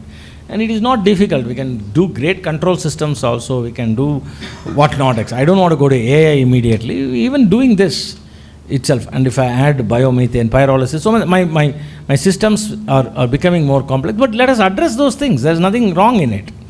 So that is why I say start the capability ASAP, even though some capacities, big things are coming here, they are all for headlines in Economic Times and Business Standard. They are not for, this thing. So that is where we have to put our money in. Monitoring them, yes, today we should be able to monitor it better. If you are monitoring road laying of highways, monitoring 10,000 plants, we are monitoring so many bank accounts. Can't we monitor the 10,000 microgrids? Absolutely right. Spot on. It's easy. I can put it in the cloud. I can do anything. I can do all those ICTs available to me. Today I'm driving a car without nobody inside, right? I can do that. So in other words, you invest that also in the business model on day one. Governments can spend the money on that, to monitoring systems are more important because, it is the systems that teach you back. So we have to take the data back. And we can't take it in a linear hierarchical way. We have to take it directly to cloud, and from there you have to grab, and you should see the pattern formation, pattern recognition, best what is working very well in one place, can I go and transfer it to another place. You see, automotive OEM guys are very clever, no? They give work to all tier 1 companies. Somebody would have worked very hard and solved all the defects and all the problems. They'll go see him and pat him on the back and take all the data from him and give it to his competitor, another tier 1. That's how they are literally transferring knowledge and information from a successful, good fellow to other fellow simply because they have a system to do it. Create systems. So our systems are more important in not regulation, but data and its data analytics, large data analytics is very easy. So when I was listening to him, he says that monitoring of those things was killer about 10, 15 years ago means today it should be a jiffy. Yes. So let us put that on day one. That's it. Okay. Now let me come to, the message I want to convey is that we need multi-fuel solutions. It is a multi-energy point because we are dealing not in money, we are dealing in energy economics. Exactly. And energy economics, energy is directly related to entropy, and anything we do, we are going to create entropy, and the only way to reduce entropy, I can reduce the entropy in one small system and multiply that small system by knowledge. Knowledge is equal to negative of entropy. Right. That's the equation. I specialized in it for 10 years, so we try to increase knowledge. Knowledge means data to information to micro-knowledge to knowledge to wisdom. That means as we go to the level of wisdom, we don't need physical systems, we need only relationships. And finally, at the highest level of wisdom, we have only one law. The law of science is conservation of information. Wonderful, sir. That's it.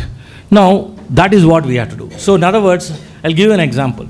If you do one micro system and keep on taking data knowledge out of it, you can reproduce it identical or with an adaptability to a local conditions. Correct. Easily. So that's how we have to approach even. That is why I said we need more strategic thinking on implementation and systems creation. And the first people we have to change are, initially all physicists and scientists had problems with economists. Now we need economists and finance guys also have to start thinking strategically. And wherever they have progressed, those systems have progressed very well. That used to be the answer. Let me come to critical materials or whatever it is. As I said, if electric vehicle is not made, nothing is going to happen. Don't worry about rare earth magnet. I had put the first rare earth magnet now. 15, 20 years, I was the only fellow who was making magnets in the country. Right? And quietly I was doing it for obvious reasons. But for whatever is required for important national missions. But what is more important is that how do we make it bigger? So there were 3 risks. Today we are seeing Chinese issues. Now move back 5 years, just after COVID or whatever it is. So I said, what are the 3 risks? First risk is supply chain of raw materials. Second risk is plant and machinery and process know-how. Third risk is, what is the scale at which you operate so that you can compete with China at whatever internationally competitive prices. Right. These are the 3 risks I wrote down. If you don't de-risk these 3, even if you have 1,000 crores, you will lose it in 2 years. If you want to start ab initio from bottoms up, no financial institution will give you even OPEX loan, working capital. First they will ask, how are you going to de-risk this? Now, the existing systems of DAE or defense cannot solve this problem. Why? Because an example was given, IREL made 700 crores of profit because they sold it to Japan as exports. Illuminate was sold. All the other materials were sold. Monazite is actually a residue.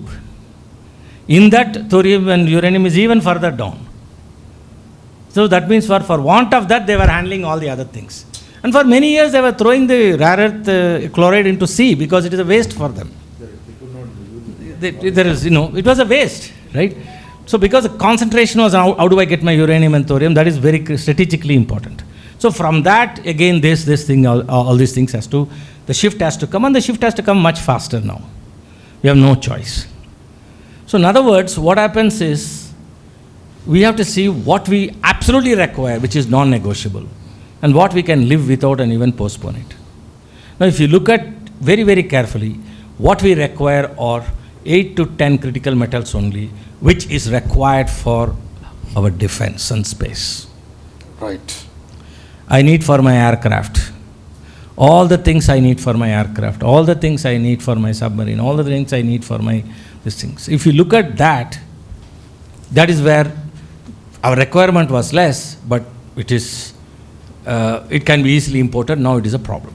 Yeah, it's a challenge. Somebody can just choke you off. Just see, today, GE 404 engines, 404 engine, 414, see, why did we stop the Kaveri engine program? We should not have stopped it. Absolutely. Because they said that you spent 20 years and you didn't get it. Hey, Baba, people have spent 50 years and not got it. Yes. And we are working against embargoes after 98.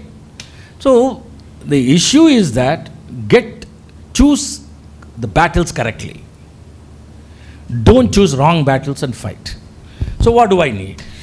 Either stockpile or whatever it is. Get important metals. I'll list it out for you. First, I need not rare earth. I need tungsten. Beautiful. I need nickel. I need cobalt. I need molybdenum. I need niobium. These 5. There's one more 6. This is non-negotiable minimum. It will have a lot of other, it goes to petrochemical catalyst, it will go to biomedical, it goes to so many other things. There are Multiple 15. uses there. You'll see in the NCEMM 15 categories are listed. I mean, I've listed in the policy paper as 15 sectors. It's actually, they're all my own words. If you see many of them, what I'm speaking today is sitting in that. It is not, don't do bottoms up, do top down and link it to the bottom. Correct. In mapping it. We need a mission. So what is the output of the mission? I need a nickel plant. I'm not worried if GSI is going to find it today or tomorrow or day after tomorrow. I need a way to get my nickel plant at least 2,000 tons or 5,000 tons per annum. How do I get it? What is the strategic alliances I have to make if I don't have it? Till I get it. Right. Can I start with scrap? Can I start with this thing? One day I had emergency, I needed nickel powder. I actually took a stainless steel rod and machined it, made scrap out of it, and then took nickel out of it. I had to solve that problem for space. Right? I needed very, very special nickel powder, 1 kg. Right, sir. Can I wait for years? No, I need it tomorrow, right? So in other words, we have to define plant. And the plants are there are only 10 processes, that's all. They are all called separation processes. There are only 10 of them. Of course, you have nuances in that. I don't want to go into the science of it and technology and engineering of it. Plant. Plant means what? Machine, tools and process equipments and test beds. We missed the industrial revolution long time ago when we are complaining about it. But why did we not invest in making plant and machinery? That's what I mean, plant and machinery. Tools. That's what he's talking Machine about. tools. Machine tools is just not lathe or subtractive processes. I mean, all process equipments. So every time you see, everybody would have imported. And we all people tried. In fact, BRC and others made electron beam welding systems. Some things we made in defense, all those things. So first thing I said was, I will make the whole RE manufacturing line. Beautiful. So that's how we kept the line alive, knowledge alive, as capability in a small plant. And today, Midwest is there, his representative is there. I told on a cup of coffee to Midwest chairman, he said, if at all we have to change and do new things, what is it? I said, put it in rare earths. Yes. Technology. So I said, one of the de-risks I will do is remove the plant and machinery problem. 500 tons to 1,000 tons we planned. And then that's the level. Then it has some 20 steps in it, each one we then go back. He's in the mining system also. I said, go and find rare earth. Correct. Okay, how much IREL can give? I said, IREL cannot give you much. Right? It's all right. That's all. So we need, at least 3 or 4. Correct. So acquire. If you have a country, can we go and take over? Let us see. Okay? Correct. So acquire the mines, acquire strategic relationship, so that is what it is. So somebody bought into it and we made a plan of 250 crores or something like that plant, and it is now getting commissioned. So the issue what I am trying to say is that start from the plant. But even that also what I will say is that, okay, magnet is just one part of many things. But if you look at it as a E-drive, you don't need magnet at all. We have a lot of other motor types. Why are we not spending energy? No, this only gives you high efficiency, this only reduces this. It's okay, we can reduce the size and improve the efficiency, even by other things. It is only, we have to use our brain, that's it. There are solutions available. I think Ola is developing rare earth free magnet. Not sir, everybody is developing because Ola gave a headline, you sir, read it. every day next They paper, ma'am. cannot develop it. They cannot develop it, they are asking somebody else to develop it. That's what it is. Right? So, that's what it is. So, the rare earth free the motor is sitting there. Our induction motor, synchronous, it is sitting there for 150 years. No big deal. In fact, I would say it's a kindergarten stuff. Right? It's not a big deal. But what is important is simply this, is to make a form factor and for an application and fit. For example, I needed to go for a military truck means I need a very high starting torque. I need a huge torque. So my copper rotor also I have to change it to another alloy rotor or whatever it is. So in other words, you have to put, as I told you, knowledge reduces entropy. Correct. That's all. You have to take one system, and of course you're going to spend energy to do that, and energy has to come from outside. Fine. But that's it. But you can start rebuilding. So the issue is that one. See, Tesla is after me. Aether is after me. I don't know, you can ask me, it was everybody, Ola to everybody, Maruti, Honda, everybody is after for supply of magnet. Next, the commission, we are just commissioning the first plant. But look at the way forward the supply chain, the thing. But what I'm saying is, I have started already on, absolutely get rid of all these magnets also and do the same thing. So that's what it is. That's the challenge, right. You don't work on a plan B, plan C on day one. Never work on plan A. Start working on plan B, plan C first. Plan A will come by itself, right? This is what it. Next, I told you 6. Add rare earth to it if you want, but rare earth is really not rare. Leave it. Only the HRE is rare. Dysprosium, terbium is rare. That's what it is. That we need for our fighter aircrafts and other things, where temperature becomes very high. We'll solve that problem also. The next thing that comes basic, lithium is sodium ion batteries will come. It will go away. By another 5 years, first lithium sulfur will come, and then... But that is why we are suffering right now. GTLA is not able to make our turbine because the plates, material, they're not able to stabilize with that. It's not the power of the engine that they're... Not the power of the engine, I'm talking about the batteries. No, material is nickel. Nickel, cobalt, tungsten, rhenium.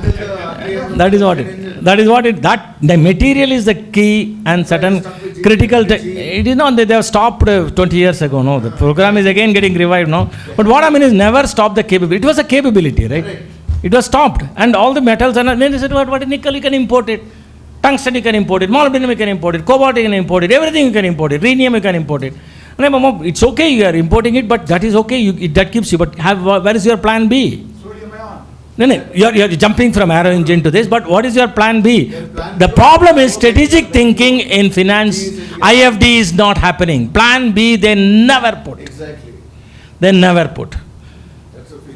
That is the problem. That is our biggest change. Problem is not a mine, sir, not a plant. We technologists will do that. But somebody has to strategically think at the finance levels. You have to invest in it. In that. That's most important. We have to invest in it. No, last, human resource we have to invest. Separately we have to invest in it. I'm not calling it skill development. It is a lifelong story of a person. If the person is sitting in any one of those critical missions or critical materials, it is a lifelong mission. It is not a job. It is a way of life. It's a way of life. It has to become. See, I gave all my 30 years simply because Kalam hijacked me from somewhere, and my wife has a saying, I should have leased my husband. I would have made more money. I donated him to... So that is what it is. And you won't believe. Sir, I'm 65, I'm continuing to work, right? Still, government has not figured me how to pay me from 60 to 65. So I'm working with zero salary. So that is what it is. Why? Because the finance cannot handle the problem, right? So the thing is, this is just, I said, okay, I sacrifice. Monetization of knowledge. That is what it is. That is what. See, the point what I'm saying is, how many sacrifices of how many people are recorded? You can't keep on doing this. You can't do every. You can't do that generation one, it's right? happening. No? So the issue that is there is, so this is how you have to start with a plant and then go down.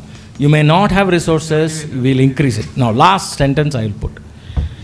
There were 3 advices given to me when I was a young man, when I came to Hyderabad. I never seen Hyderabad before. I would have been an academic and in IT Kanpur or IISc, which has given me a job without even I applying for it. They had some systems to take such people. Anyway, thank them. I was brought here by some stalwarts like Arunachalam, Kalam, Raksham, a lot of these people. They convinced me that we come here. I just said, what is it? No, we are thinking of a new idea of an organization. I said, fine. And we want a younger person, blah, blah, blah, blah, blah, all those things. All right, so what is it? Can you do product, process, plant kind of technology? Technology is that. Technology is knowledge integration. Science is knowledge creation. You have to integrate many things to get technology. And that expertise is different. And technology produces a product. And product is produced by a set of processes. And processes are finally embedded in equipments. Beautiful, sir. Wonderful. Well defined. Now we need material, process, product, plant as the paradigm. Wonderful. And start with the plant and go. Now, this is what it is. This is number 1. So that's how the tech center at which I'm heading, I'm the founder, director, and still I'm the director. I don't know what has happened. But anyway, got twinned like that. Number 1. Number 2, second advice is, if you don't exist, when I mean individual or a family or a company or a organization, if you don't exist, is the country going to miss anything? If it is not going to miss anything, you don't have a reason to exist. As simple as that. So, somebody should value what you are doing and be ready to pay money for it. Correct. Against an invoice. Today we have a GST invoice. So I have to learn what is excise duty and get it registered and all those things. As an R&D center, we did it. We are not a laboratory.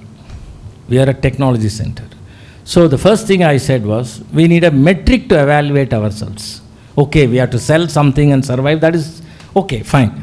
So that is how the concept of technology readiness levels I introduced 20 years ago. And he said, Bala, keep it to yourself. Nobody will understand this. But you implement it. It is good. Karke dikao. We say that, right? Aapke yahan gold hai. This is in Hyderabad sitting. Yes, that is what it is. So this is last but not the least. Last sentence. He says, okay, your existential is this thing. Somebody has to pay for your goods and services. And do it. And last sentence is most important. He said, the money giver gives you the rules. You take government money, annual grant every year, you have to follow government rules. It is very simple. But if you don't take government money, if you are ready to do even government or government entities or whatever it is, if they give you order or anything, a project, then if they want it yesterday, you are going to determine the money and the price.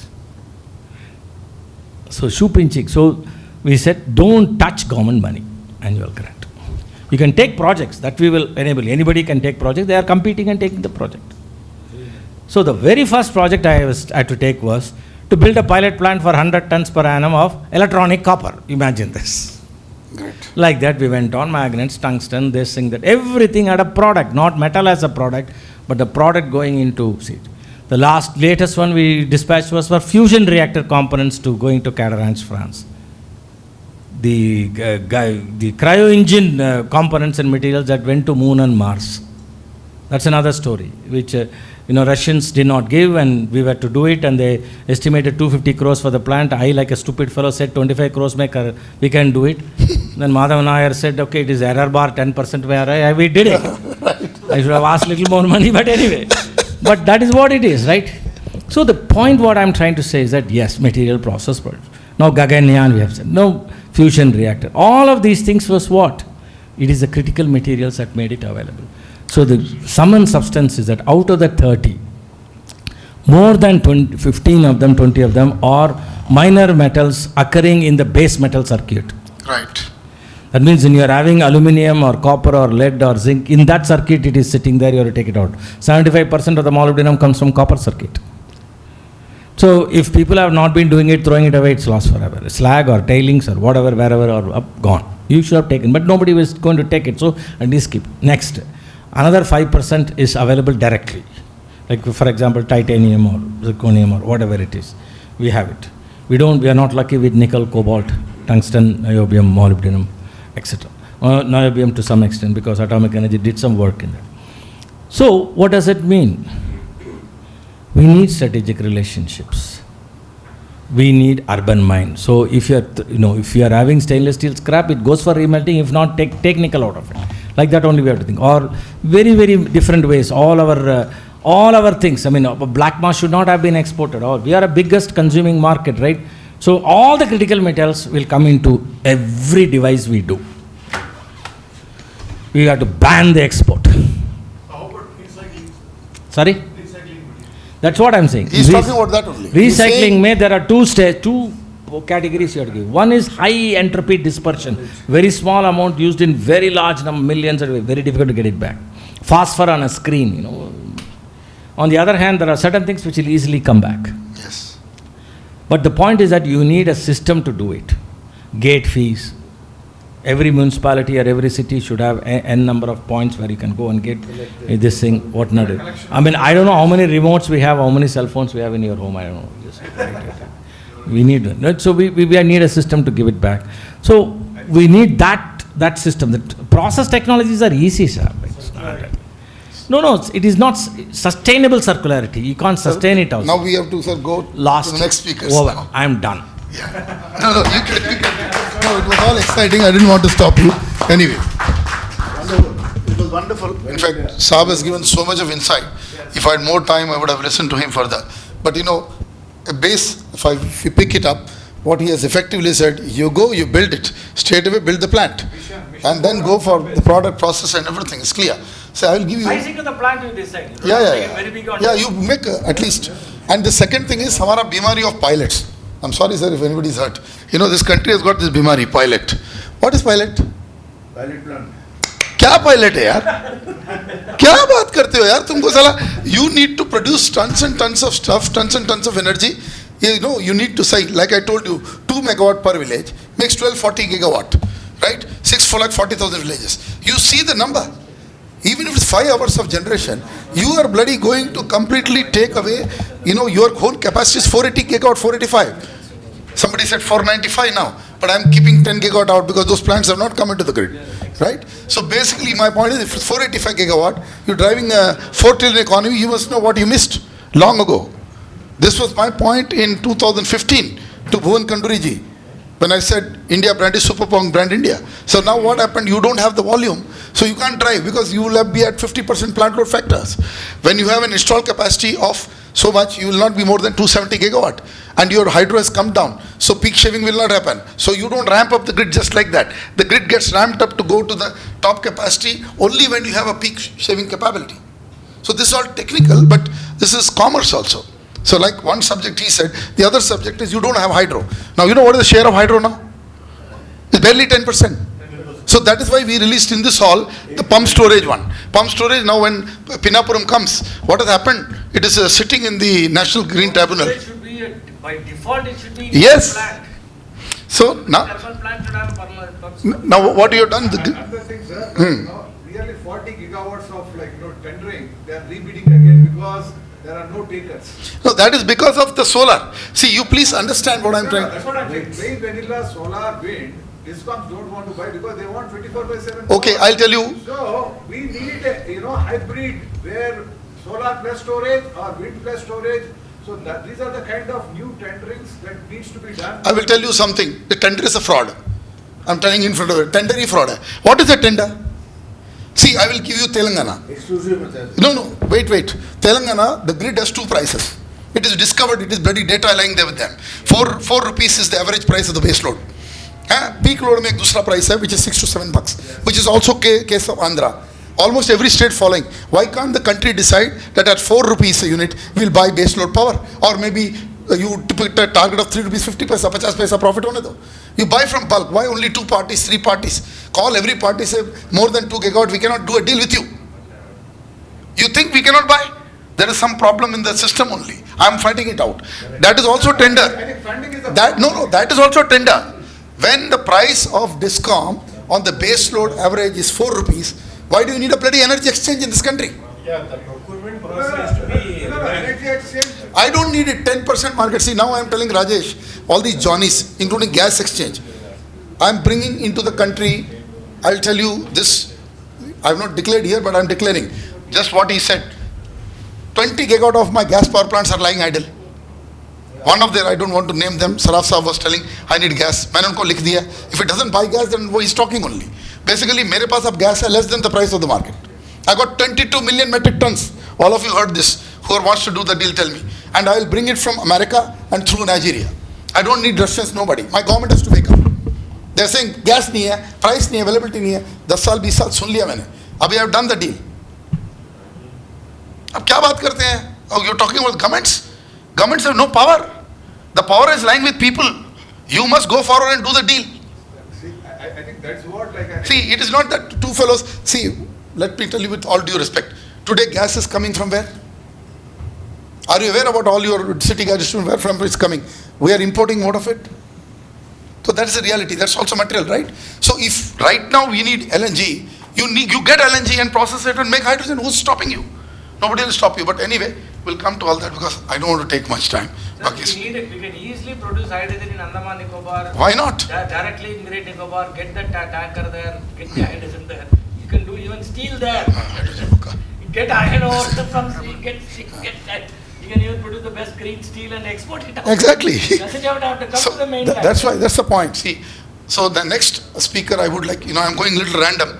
I want Ganguly Sahab to put a load on the thorium part because now I need nuclear a little bit because wo abhi aaya nahi hai nuclear ka baat. Ganguly Sahab, can I get your views now on it? Only on the nuclear, thorium and which area you feel, because I am very fond of this thorium reactors. Right. As I told you, I need some input from you. Okay, thank you very much for the opportunity. First of all, Professor Iyer, he ran Vande Bharat Express. and the thing which should be for 3 days, he has capsuled in 3 hours. I know. And then of course Bala, as usual, very talkative. He ran the Kanyakumari to, I would say, Kabul Express sort of thing. So, He's a very but special he has man, sir. captured practically very important things, and in between I really admired this concern about the environment. In fact, I would like to start with energy security is most important, but energy security is also associated with energy trilemma. What is this trilemma? You'll have to protect the environment. And then energy equity. Just producing energy is not good enough. You have to make sure that the energy is distributed uniformly in the whole country, sort of thing, more or less uniformly. So this, in the trilemma index, India falls in the bottom 20% of the countries in the world. The first 20% are the Scandinavian countries, and of course North America and part of Western Europe. So we are the third largest producer of electricity, no doubt, in the world, next only to China and USA. But our per capita consumption of electricity is today only, it is 1530. It was only 1400, but now it is 1530, which is less than half the world average of 3000. So in order to have a so-called Viksit Bharat by 2047, you got to have the per capita consumption of electricity in the level of at least 5000 kilowatt hour per year per person, right? Perfectly said. And for that, today, if you see out of this 485, I'm saying 495, but he says 485. These are the recent data. Out of this, 50% installed power is carbon-based and 50% is renewable. But 75% of our electricity is coming from this carbon-based. Absolutely right. Carbon has now become the bad man. But carbon was responsible for the industrial revolution. You see, carbon and petroleum, they shape the world today. India is going to continue with the carbon-based fuel, at least not, I would say, definitely beyond 2070, it is just impossible to have zero emission by 2070. How do you take care of the aviation turbine fuel? So we have to be very, very practical about certain things. And so it is absolutely essential. Today's solar and wind is likely to be the cheapest, but many of you do not know. I would like to share this. The cheapest electricity today in India is from the nuclear power plant, from Tarapur Atomic Power Station. Exactly. It is 1 rupee per kilowatt hour. Solar and wind is in the range of 2.75 to 3. And in Sir, you will have competition with hydro. No, so no. I'll tell you. So the I'll tell beauty you, is, sir. Bhakra का price बता रहा हूँ मैं Yeah. आपको, तो सुन लीजिए, भाकरा का price 55 rupees per unit production cost, हाँ 50 paisa, and then the next one is is coming from Indira Sagar dam, which is also built by my guru Yogendra Prasad. Yeah. उसका 67 पैसा है. Yeah. मैं आपको बता रहा हूँ. So nuclear and hydro are the ones. no, so what I am saying, that if you have to compare the price of electricity, you should talk about levelized cost of electricity. That means what is the total expenditure that you have made, including capital costs, operation and maintenance, salary, vagara, vagara, and in the lifetime of say 25 years, and you divide it by the total, electricity kilowatt hour that you have produced, right? And if you compare the levelized cost of electricity, even though nuclear has got a high capital cost, but the operation and maintenance cost is, and the plant capacity factor is more than 85%. Yeah. Same with hydro. Same with hydro. And you should also remember that nuclear is the only carbon-free option to generate high baseload electricity. Someone was talking I agree about with you, sir. baseload electricity. Fully agree with and you. the World Nuclear Association, the International Atomic Energy Agency, they have absolutely, there was no argument on that nuclear will have to play a very important role. Otherwise, the climate target, UNFCCC, less than 1.5 degrees Celsius. Although last year itself we have reached 1.5 degrees. Yeah.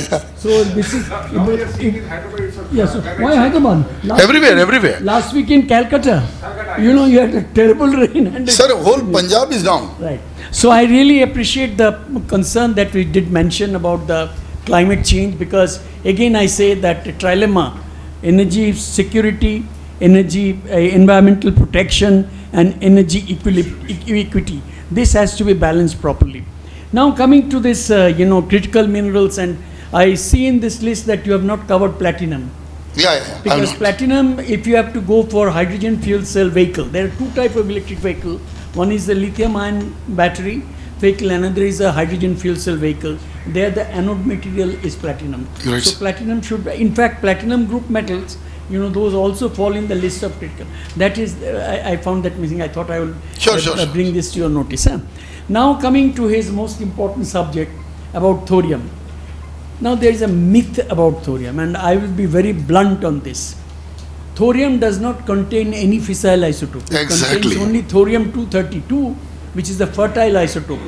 That thorium-232 can be converted to a fissile isotope U-233 by transmutation. Right. Maybe out of my 60 years professional life, I have spent more than 25 years on thorium.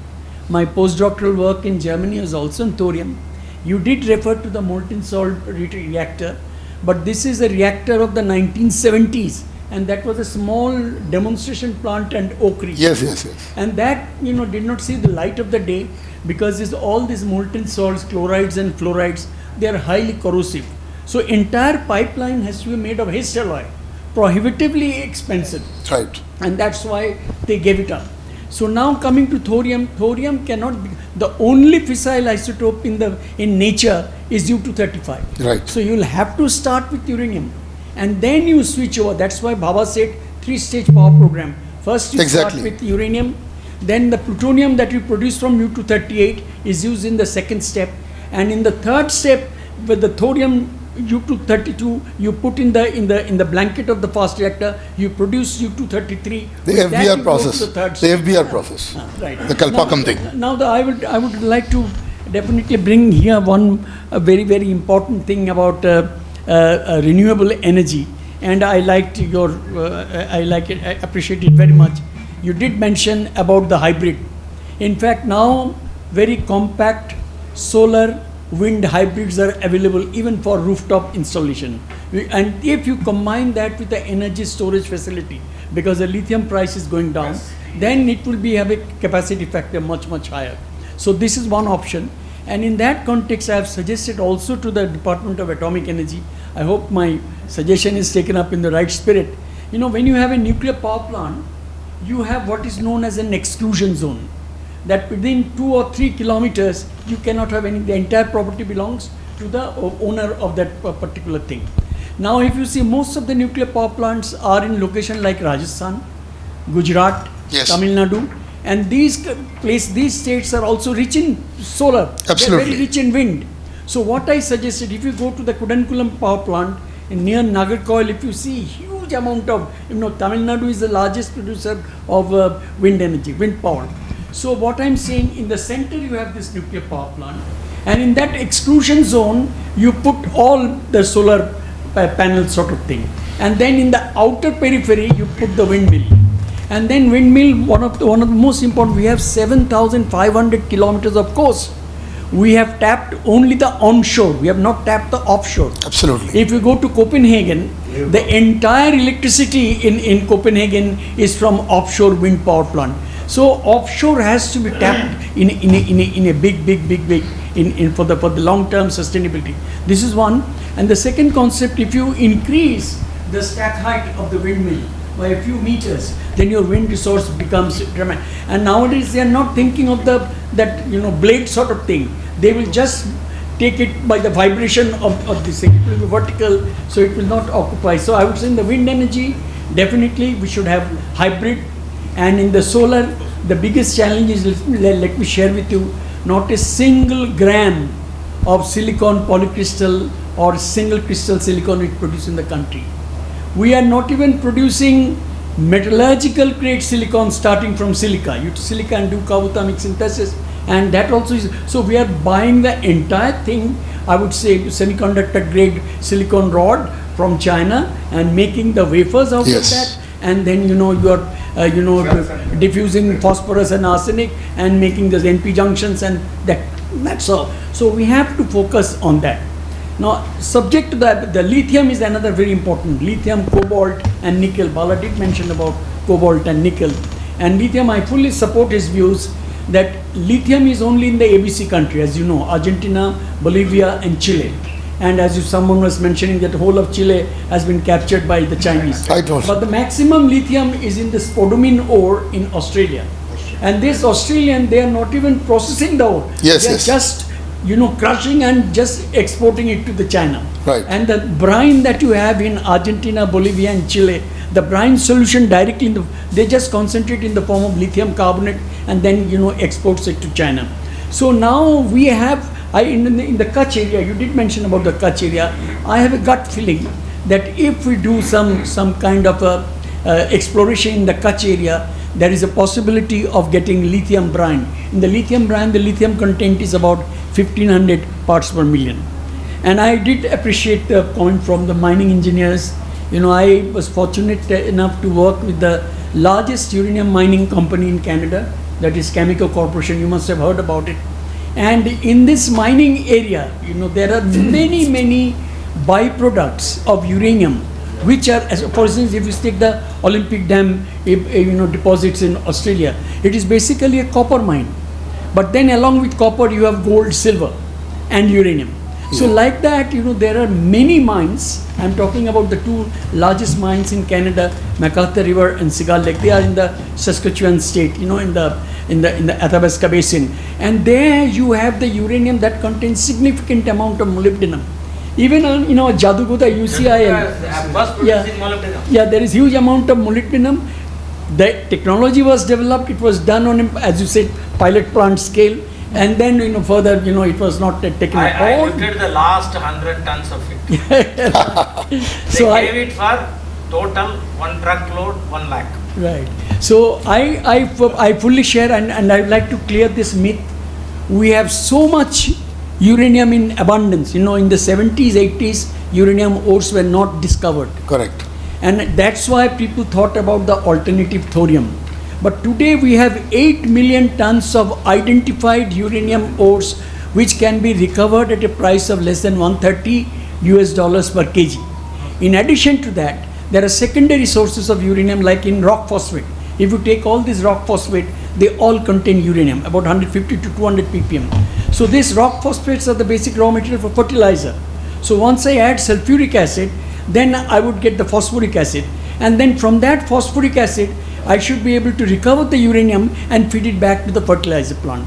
So the farmers will get, uranium-free phosphorus, which is the ideal material for them, and also phosphorus for the pharmaceutical industries. So these are some of the things that I share, Bala's feeling. Bala, he has integrated Kalam, Arunachalam, everyone integrated, and beautiful, and plus his own masala, and he has really given. So I think I thoroughly in fact barged into this meeting. I got this message in the morning. Then I called Mr. Tyagaraj, said, "Can I participate?" Then Mr. Tyagaraj said, "ठीक है, आप तो dais में भी होगा." Because he told me, he told me about you. Yeah. Immediately I said he should be on the dais. Yeah. So I let me share with you. I think I am the only guy who was born in dependent India before 1947. Anyone before 1947?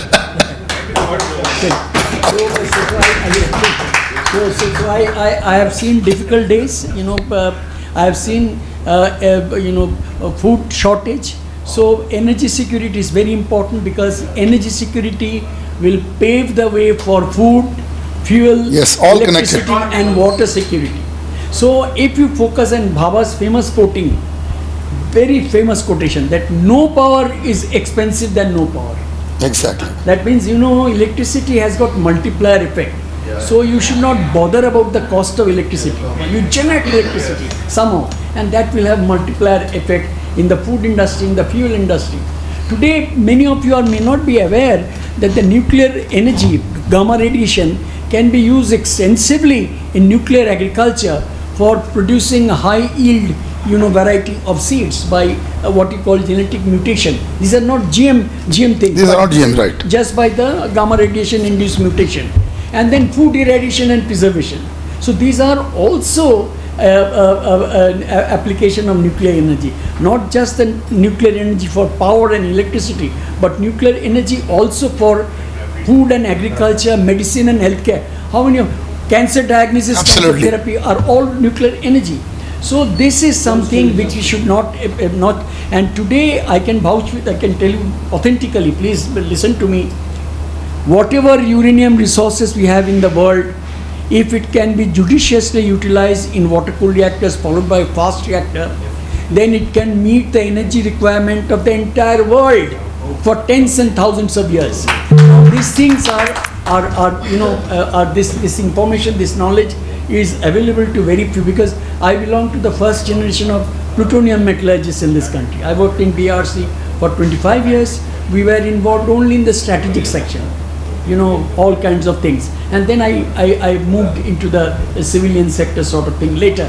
And that is, the plutonium is going to be the fuel for tomorrow, whether you like it or not, because the existing water-cooled reactors all over the world, some 440 number, the natural uranium utilization is only 1%. Whereas if you use the first reactor, there you produce more plutonium than you could consume.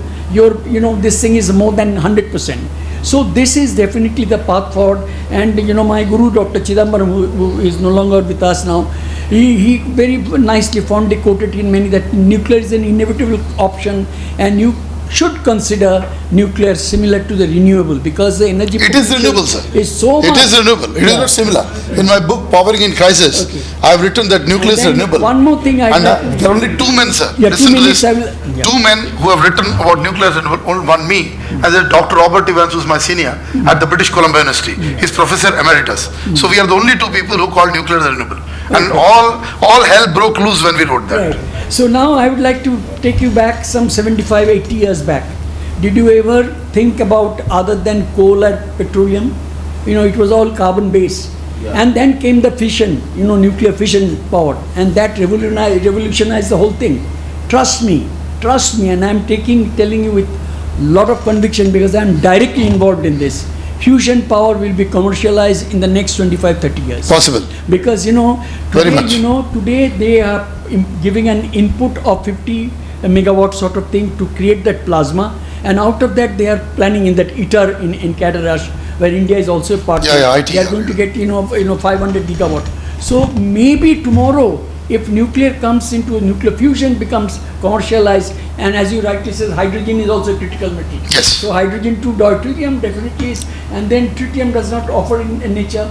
And we are thinking of lithium only for lithium-ion battery. No, lithium is the material for producing tritium. Right. It's not available in EV nature. is the low-hanging fruit, sir. Right. EV is the low-hanging fruit. That Right. should not be done according to me. So I would suggest that we should, when you think about this renewable energy and long-term energy security, we should not lose track of nuclear energy.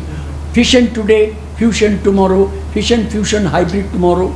And in the fission reactor today, you try to hybridize with solar and wind, because today Beautiful. we cannot think of independent. We have to have high capacity factor, and for that hybridization is a must. आपको Thank you नहीं very much. Sir, I think I think Request actually very good. sir, time is a constant, huh? Yeah. NMK. Sanjay was indicating that we should have an approach plan for our country with regard to what is the way forward. Yourself and Dr. Bala and Gopal Krishna, you need to I think you got so much for the EVs, right? There is this NMC, nickel, manganese, cobalt, and LFP. BYD is kind of propagating that. So these are the two competing technologies. So which Dada. one, will emerge? Awards. Shall I answer that in 1 minute? First. What was it? Lithium side is anode. Lithium oxides, we need a free energy grid. This is a cathode. On the anode KVA, we just push lithium in and out in a carbon matrix. Now, people to reduce the cost, what do they say? I have to remove the cathode active materials which are expensive. First it was LCO cobalt, and NMC, and high 811 NMC. So that shift gave us the another compound which is LFP, lithium. So LFP took off. That will only take off in a big way because it is available in multiple points. But the cost of phosphate and phosphoric acid has gone up from 4x. Okay. This is what it is. Now the next step is, can I get rid of anode part of it? Only lithium is going, and carbon part of it. Silicon came. Now silicon is little expensive of the way it has to be intercalated. So carbon will run for a longer time. It's only carbon. Anode is carbon, right? So we need special carbon. That's what it is. So pyrolysis of methane will give you that. The cathode active material what has happened? After LFP, sulfur is come.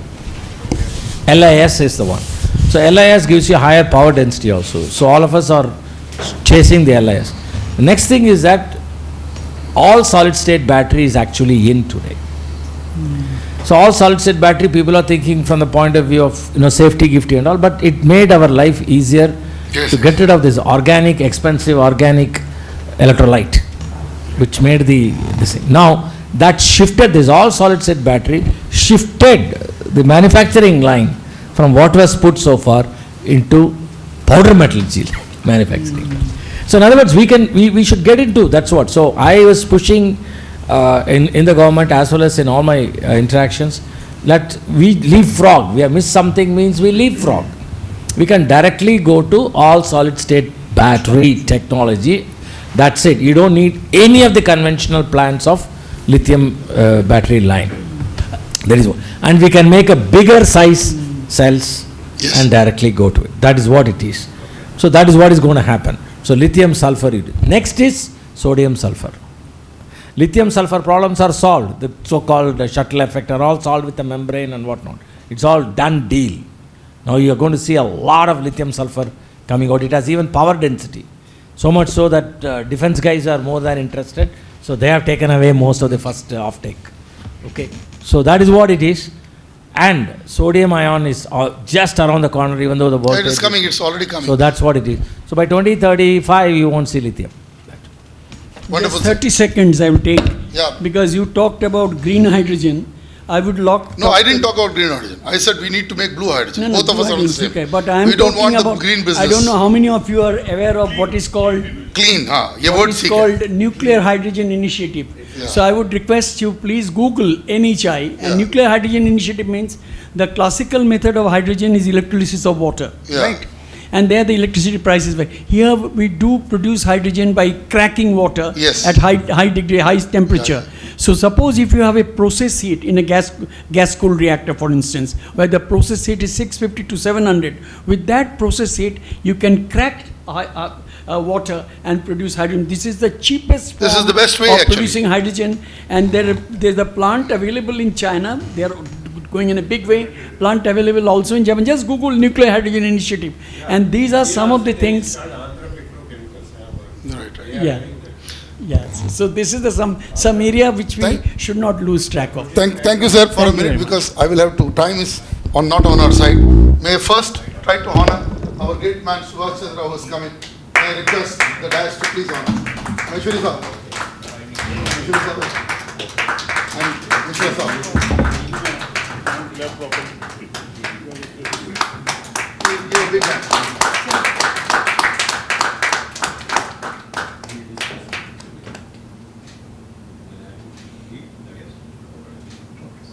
We have also an honor for Subramanian sir. Dr. Subramanian, Bala Subramanian. So, I think, Subhash ji, आप इनको जरा honor करिए. It will be ideal.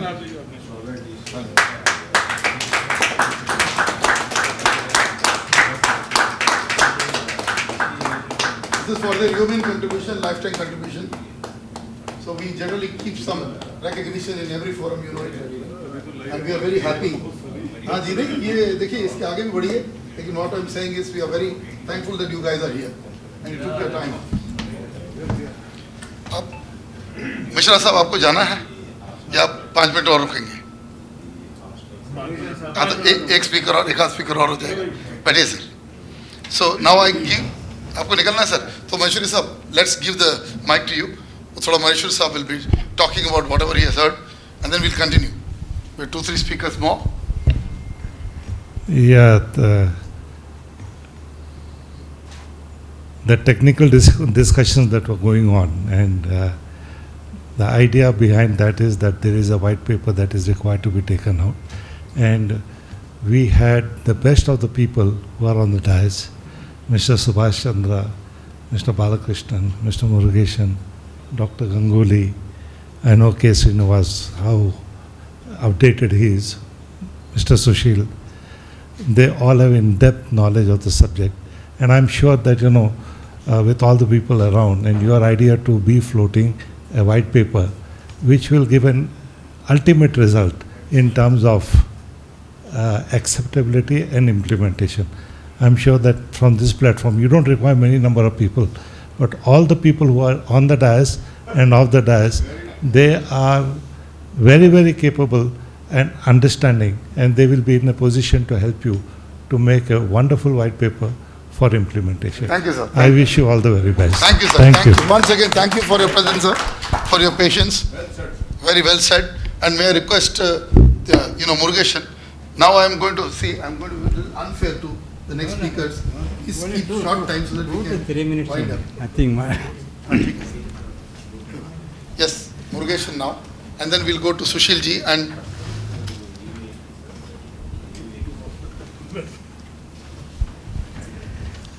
Good evening, friends. It is really happy to be here, and this is my second visit to this chamber. And for almost for 1.5 hours, 2 hours, I was completely immersed with the science topic, which we were never exposed to this kind of talk. We all talk about only technology and other things. So I am very thankful to this scientist, Dr. Bala Subramanian Saab and Mr. Ganguly Saab. It was very interesting. Coming to this topic, there's a renewable energy, and I work, we work only on power engineering. We talk about only technology and how do we keep the grid and distributing the power in a reliably and at low cost. That is our objective, that our laboratory and the scientists work in that area. And the recent introduction is the smart grid. Smart grid means you have to design your electric power system such a way that it gives you a power all the time 24/7 reliably and cost effectively. That's a true objective.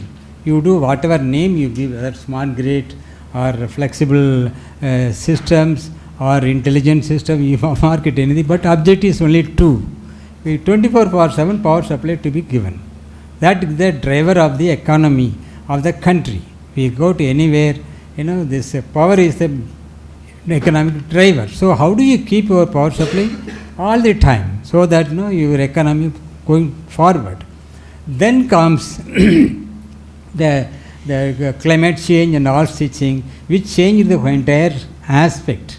In fact, we are the third largest polluter and the third largest power economy. In this one, we moved from 30 units per person before independence to 1,500 units now.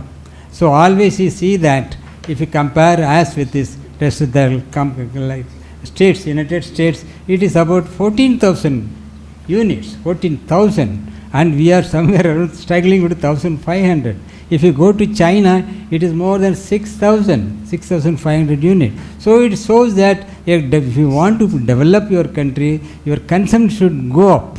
There is no other way. So at the rate of 7 to 8%, if we go to like this, as we mentioned in 1948, we may be touching 5,000 units. So that is the only way. So what is that source available? Available is only coal. That is the easiest form. Now also 60% of your energy portfolio comes from coal-based things. So you can do that, but it has an effect because power industry is the number one polluter. Next comes is automotive and industrial output. In case of America, it is automotive and industrial is the topmost, and electricity generation is the second one. But most of the countries, electricity generation using coal is the number one. So how do you reduce it? Then alternative is only renewable energy. Okay, renewable energy, what are the options available? Both solar as wind and other form, things like that. But because of efficiency increase from 11% to 22%, that solar power became feasible. Otherwise, it was available even for 50 years ago, solar panel was available. Because of the energy efficiency gone up, so it became easier. Now you can add power easily, 6 months or 1 year, you can put things like that. But it is uncertain. So how do you maintain that your power system cannot absorb this kind of fluctuation in a day itself? You cannot make more than 20%. The power grid cannot have a control. So what do you do that? You need to have a control. So we need to have energy storage is the only option. Unless otherwise you have energy storage sink, it is not possible. Even if you produce it, the grid will collapse. So we need to have an alternative of storage. Any storage is a must. Next one is that other option is wind. Wind is that area, but now offshore is coming up and it is floating power is coming up. Floating power, one generator can, as you mentioned, that 1 or 2 meters when you raise this height of this one, you will get continuous power. Even night also you will get it. So the storage can also be partly addressed using wind farm offshore. Offshore means you have to go few tens of kilometers. So few tens of kilometers you cannot have AC cable. So you need to have technology like HVDC. So you have to convert AC into DC, then transmit over line, then have an inverter at the surface. So that way most of the countries are going offshore in a plants like 1,500 or 3,000 megawatt. It is simply possible. I tell you one small application of it. When you do ocean bed mining, we need to produce ships and barge kind of factories, and we need electricity. And this is ideal way. Yes. So we do that. So when it comes to that one, so the battery, solar panel efficiency has increased. So it becomes usable, even if it goes slightly up. Otherwise, the area required is 50,000 square kilometer to 75,000 square kilometer you need it to get net zero. So that kind of area is not possible. As you mentioned, as our professor told that it should be mining, such a miner like a 2,000 megawatt, 1,000 megawatt or 500 megawatt or like that, so that this will not load your transmission systems. Otherwise, you need to produce a line, and line producing power is easier. Line capacity. It is not possible, and you cannot put the line that easily. So what you do, existing line has to be strengthened and power has to be produced, locally. That way it is possible. And thing is that the storage is the one. And thing is that we have missed the bus. When all the countries planning that, pump storage is the basic fundamental. Without that, you cannot produce a smart grid systems. Now also 99% of your storage comes from only pump storage all over the world. Battery has not made any breakthrough on that. So we need to, as you mentioned, that a solid state, things like that, when it only improves, it is possible. Mobility. Like that. So we need to, and also policy level, we don't have even firm policy. Say sometime about 10 years ago, we have an agreement. Sir, 1 unit is 20 rupees. It is available. People are simply taking money. Now when the unit is available, 2 rupees. So we need to have a policy such a way that the private partner can participate so that he takes reasonable amount of money. And also we need to have the efficient plant production instead of having all importing from outside the country, or this batteries, or all such technologies. Even in inversion technology, we need to replace it, and we need to have proper policies. So that way we have policies. We are giving free electricity. On the other side, sir, I am paying 15 rupees a unit at Dombivli in Maharashtra. We are at 18. So you can imagine this is the other extreme. So 2.5 rupees you produce power, you sell me at 18 rupees. And from Attak to Kattak, Kashmir to Kanyakumari, I want one grid from Narendra Modi, sir. One price. Sir, in fact that all the distribution companies which have a agreement with this, all the generating companies who producing coal-based one, they having a value of 5 rupees 50 paise for 10 years, 15 years. Now the power is available at 2 rupees 10 paise. So what happened, this distribution company, they said, no, we do not want your coal-based power units. We will pay you the minimum charge of 2 rupees or 1 rupees 50 paise. We give that. So most of the plants are now shut down. And say that we need to pay 2 rupees for solar power plant and 1 rupee 50 paise as the penalty charges. Again he makes about 1 rupee 50 paise as a profit. So now it has come that, so all the plants are, most of the plants are shut down. Captive power. Sir? Captive coal plant. Yes, yes. So it has come to that level now. So the things On are. the other side, I will tell you, Korba, we have got an advanced ultra mega power project. Okay. You know what is the price at which we are going to execute? It's an NTPC plant. Okay. I'm asking Gurdeep, my friend, how you can even look at this. 18 crore per megawatt. And there is another 200 megawatt plant which is coming via NTPC is given to Tata Power. And this plant, 200 megawatt, is only a hybrid plant which will include battery energy storage, which is basically our battery base. Then they have got solar and wind. You know what is the price for this? 18 crore per megawatt. Now after taking 18 crore per megawatt with asset life of 25 years, which is 25-year PPA, what is the tariff you are going to give to me? The bloody fellows have no answer, none of them. And the next thing I am telling you, solar they will, isko in Hindi mein bolta hai, solar we will have reverse bidding. More reverse bidding will go down 2, 3. So you are always, and then you will not buy my hydropower. You know why? Arey sir, wo 8 crore, 10 crore. Hey sir, 18 crore thermal power plant, and our 8 crores they have a problem. And now I am telling you, you cannot build a current because the cement and steel prices have gone up. We cannot build any hydropower plant less than 12 crore per megawatt. So levelized tariff at 75 years, which Ganguly sir was telling, for this comes to, I am telling you, less than $3. Even now, I can tell you that I can engineer it if I can bring finance as 2.5% in India. Bank debt I don't want, project financing which I am talking about, 2.5% landed. You know what is the cost of this bloody electricity? It will be the cheapest power in the country. And we'll have so much of peak. So you do, that's why I went after long duration energy storage. I'm totally against this battery business. Sorry if some people are feeling hurt. This battery is bullshit. This battery is a short time device. It can only give 3 to 4 hours of power in the day. And then they are talking megawatt hour, all these companies that are going around. Battery is required for OTP. Sir, वो ठीक है. वो आप आप It is मुझे for OTP only. nobody can convince me. See, no, so many places they are going, all these fellows, I don't want to name them, 8 or 10 companies that come to Maharashtra everywhere. CA chairman every time is telling आयर साहब कुछ करो, हमारे पास साला वो pump storage को छोड़ के दूसरा काम कुछ नहीं है. And they are fighting for it. नहीं, see pump storage आएगा सर, ये आप उस see we have done the job. What happened with our, see what happened in this hall only, we released the white paper. See what we have got, I got a promise from CA, this is what I am trying to tell you. 50 gigawatt already on the track, construction. It's not a joke, it's after DPR. Andhra did maximum number 24, our Ramana Reddy is gone, but Android cap is here, we're done. And it's only 3 or 4 parties that are in right now. So you can do more, 45 gigawatt ka hai udhar.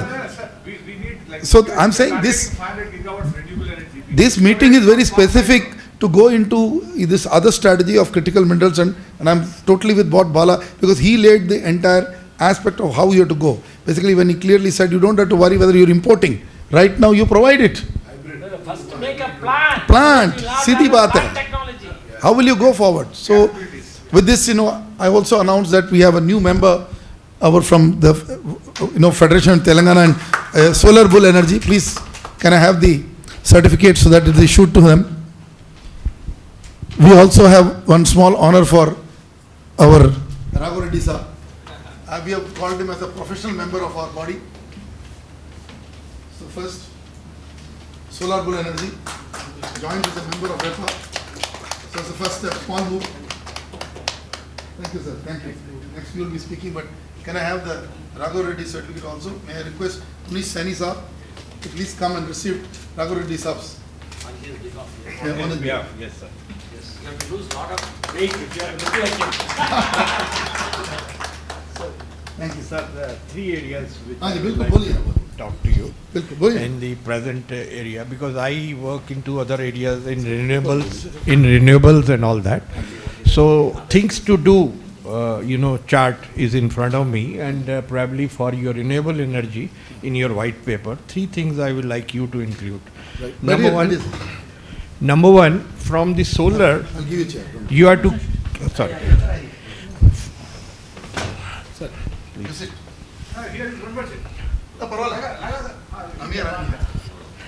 From the solar, you have to cut off thermal. The heat load, which we try to put it on solar panels because the cost is very less, but the efficiency is very poor. Maximum you can go 22 to 24%. That too, if the temperatures are high, it goes down. So we now have fantastic dish available, solar dish, which we have taken the technology from Australia National University.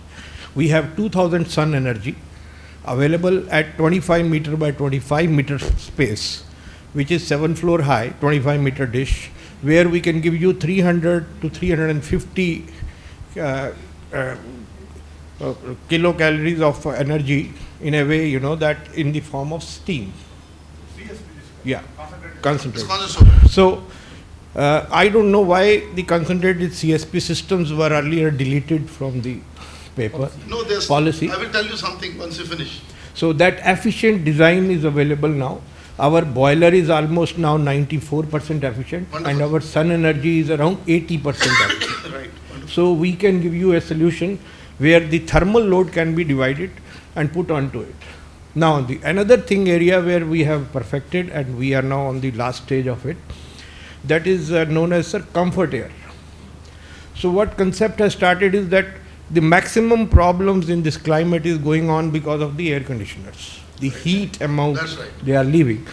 So in this comfort air, what is the technology? We have a liquid desiccant system which absorbs the moisture, and once the moisture is less than 25%, then what we do is we add, we do the same evaporative cooling, bring down 15-degree temperature, maintain the, as per, a curve, ASPA curve, we maintain the moisture levels less than 60, but between 22 to 26 is the temperature curve, Ashley curve, where, you have very comfortable, placement of yours, and also fresh air is always added into it. Right now in air conditionings, you have always the same air circulating. So with that, we are able to save almost 85% of electrical energy, and heat is almost eliminated. And what we do is that the desiccant is, again, we are able to concentrate it by the solar energy. We just evaporate the water which has gone into the desiccant, and we can reuse it. So that technologies should be encouraged. And along with me, since I travel all over the world, I have seen 2 pilots in a big way, very successfully working in the Canadian and US circuit. You have around 10,000 kilometers of a complete grid where the trucking moves, that starts from Seattle, goes to Vancouver, from Vancouver to Toronto, and Toronto to New York. So this is known as a golden circuit of trucking, which is about 10,000 kilometers. So one company has come up. What they do is that in the existing diesel engines, they are dosing hydrogen into it, as a result of which the entire pollution, which is unburnt sulfur and all that is fully decomposed. Right. Along with it, you have around 15% of energy diesel saving. So now in India, probably, you can have a small wet cell put into the engines. With that, a small dosing of this can go, and you can save 15% energy. And our first main aim is to reduce the pollution. So that pollution will be immediately taken care of. And in the infrastructure, we are not to spend any money, because the existing trucking, diesel trucks are everywhere, Yes, You yes. cannot scrap it. You will have to formulate some way out. You cannot replace with fuel cells. So these 3 things must be put onto your white paper, Sure. so that it goes on to the next level. It's Thank very you. interesting, Aapka. I think, this is very fine. One interesting thing is, one of the gentlemen is working with you, and through Ramana Reddy, Midwest Energy. That is my dear friend, so Mr. Gadia, Deepak Gadia. Yeah. Deepak, I actually gave an award this year in Visakhapatnam. He is with us now, sir. Yeah, I know. So what Deepak did is amazing, because I always tell people, because Deepak has completely attempted to decentralize that place 160 km/h, and he's using solar thermal. And he was the solar thermal man of India. I know him so many years. So what he has done is, he's able to even operate a VAM machine, and he has been successful in it, in that ashram, Muniseva ashram. So that is a very interesting thing, because vapor absorption machines came to India during Thermax days. No, actually, sir, that time when Voltas involved there, they were not using this. In fact, it was Rohinton Aga of Thermax. I met him, and Rohinton was trying to get into this when he was alive, Thermax. So that time vapor absorption machines came, and that revolutionized the way we did air conditioning in the country. Because till that time, the conventional air conditioners were highly energy guzzling. Then this came in, and now this VAM machine is being powered with a solar thermal. That is the beauty. So in all the kitchens, they use this. We have gone one step Ahead of this. With VAM system, you are able to just maintain the water at 5 degrees centigrade. Right. You go below that. But we have developed an advanced absorption technology where we are doing the phase change. In that absorption, we are able to go and take the temperatures to as low as to -11 degrees centigrade. Right. And there is no moving part. And this is an Australian company, Sun CSP, with whom he is working. I think that's a collaboration that's come to Midwest now, right? There is no moving part into it. So you can use it, just you need is the hot water. Either you do it with solar, or you do it with the biomass. Both ways, And the air conditioning system is good enough for 30 years minimum, because Right. there is no moving part in it. Bilkul. So this is very interesting. So this side is also coming. So hybrid energy, when we talked about, is multiple solutions, not one area. So now let me get. So आप बोलिए फिर ये बोलेंगे solar की बात. नहीं sir, mining वाला आज ये क्रिटिकल मिनरल्स पहले है, तो आखिरी फिर energy. At the outset, I really thank Professor A.G. Ayer to really invite me for this particular fantastic technical session of critical minerals and other things. And respected dignitaries on the dais and off the dais, I think 358 degrees have been covered with all the technical inputs given by the dignitaries here with regard to the plant and also the processing, etc. But I think the extraction part is left over, extraction of the minerals. And before I go into my subject of making the policies and law, because that's the basic thing that has to put in right place to have the things that are being talked about to happen. So that's the main part of the thing. Anyway, first I would like to wish everyone a happy Navaratri and blissful Navaratri. And the National Mineral Policy 1993. The then policy really made the FDIs and also multinational companies coming into India and invest for the exploration part, which is very, very essential for knowing the evaluation of the resource. Correct. Right? So the De Beers came, the Rio Tinto came, the Anglo-American company came, and Australian company, Geomysore India Private Limited came, all of them were there. And then that went on from the reconnaissance survey, what we call is to know the parent rocks, and then getting into the prospecting license to know exactly by drilling and other things, getting into the mining lease. So it's a seamless grant from reconnaissance survey to the mining lease. Now, I was involved in the national mineral policies since 2008. At that point of time, you must be knowing, sir, S. Vijay Kumar was the IAS officer with the Secretary Ministry of Mines. Myself and himself, we really both manuscript, we wrote the National Mineral Policy 2008, which was to be really laid in the Parliament. In 2011, somehow, because of political things, it went off. Why I am telling all this is, I was the Director of Mines since 2010 for erstwhile Andhra, involved in Government of India national mineral policies, because I had both the technical and legal knowledge on this particular thing. And then all the secretaries were appreciating me, including Balwinder Kumar sir, Arun Kumar sir, and also Mukim sir, Anil Mukim sir, and also till recently Kantaro sir also. So whosoever was the secretary, they used to call me and ask for the technical and legal aspects. Because why I specified my career from 2010 was, I sat on my chair. The worst part was, in the midst, that was the best experience for me. Galijardandi episode was there. So, Mr. Lakshmanarayan, J.D. Lakshmanarayan was the inquiry officer. I was the witness. I was supporting my cause of the files which have been processed by the officers, that they are right, and he is trying to prove it they are wrong. So, these things, ultimately when we come into this, why I am telling you this, the policy should be in such a way that it should be the entrepreneur friendly. Right. So that when the entrepreneurs sustain their establishment of plant by going through the stages of the extraction processing, then processing, so that the plant is ultimately for the end use is prepared. These things have to be very, very, because the mineral is the basic raw material for anything. Correct. So the mineral should cost at the lowest ebb. What is happening is the Government of India since 2015, don't mistake me sir, it has been going on only enhancing the prices of the royalty in so many ways. Actually, the Supreme Court order also was wrong. I was not happy with that.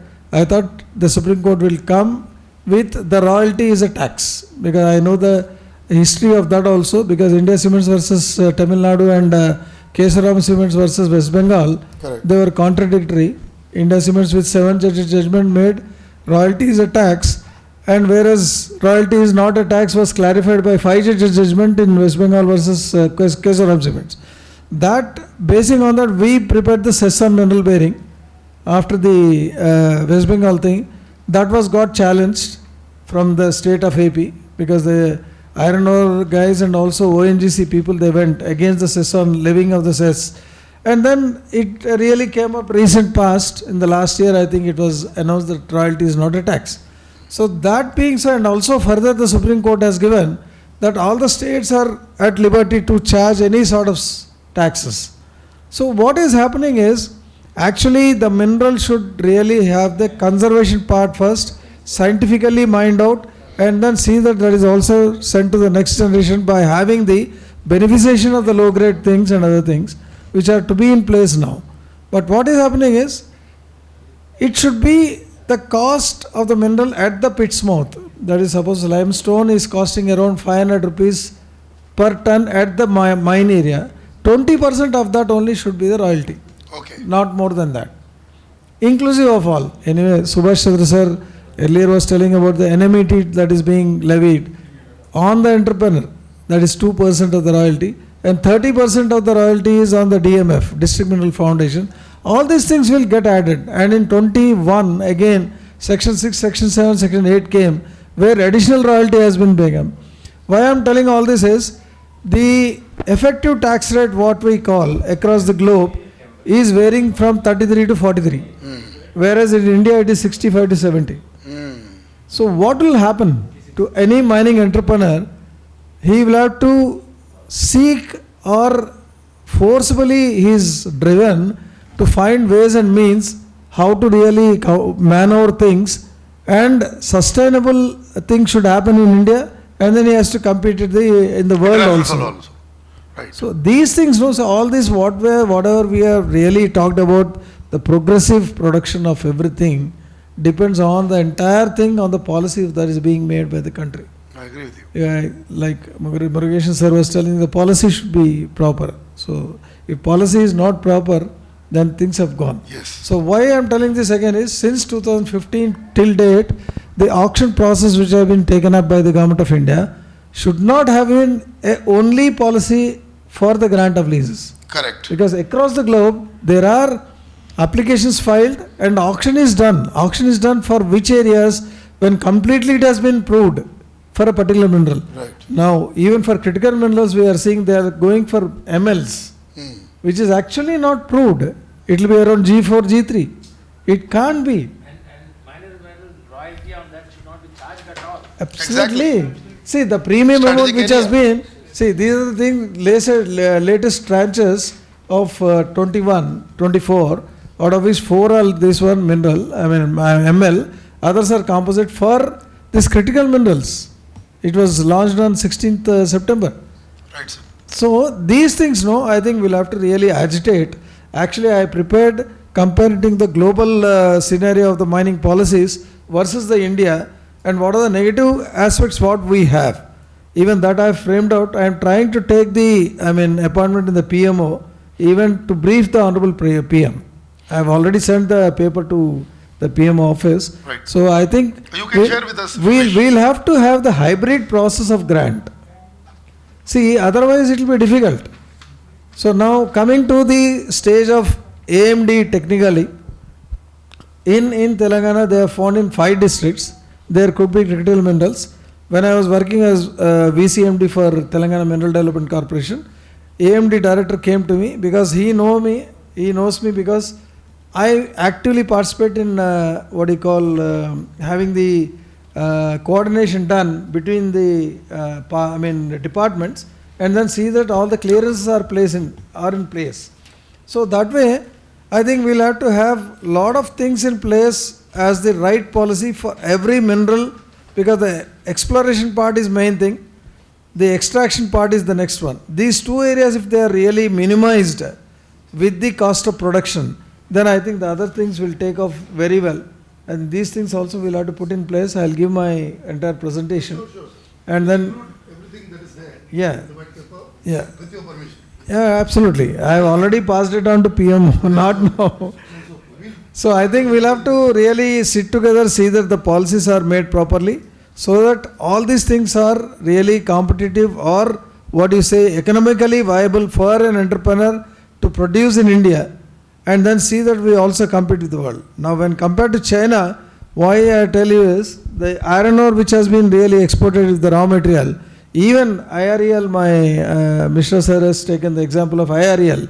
IREL is doing the heavy mineral beach sands, and because there is one illegal mining conducted by one company, VV Minerals in Chennai, the entire thing is banned for the private sector, which is really, absurd. See, you have to have a machinery or policy that he has to be dragged on the roads again.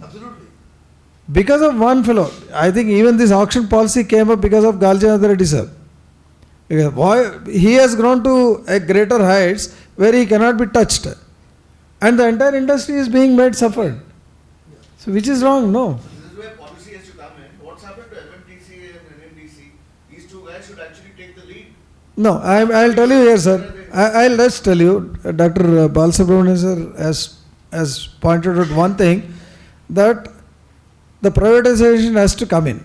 States and Agreed, sir. states are not No. enabled. See, I was the only director in the entire country being a technical, I am basically mining engineer. I did my mining engineering from Osman University. I was the only guy, because now it is Telangana. AP was the first time, first it was to be called for the remarks. I used to give my remarks. When it was Telangana, I was the last guy. But still all the secretaries used to ask me, Sushil, you tell first. So that was the, reputation I had. So basically what we have to have is, just privatization will not be sufficient, sir.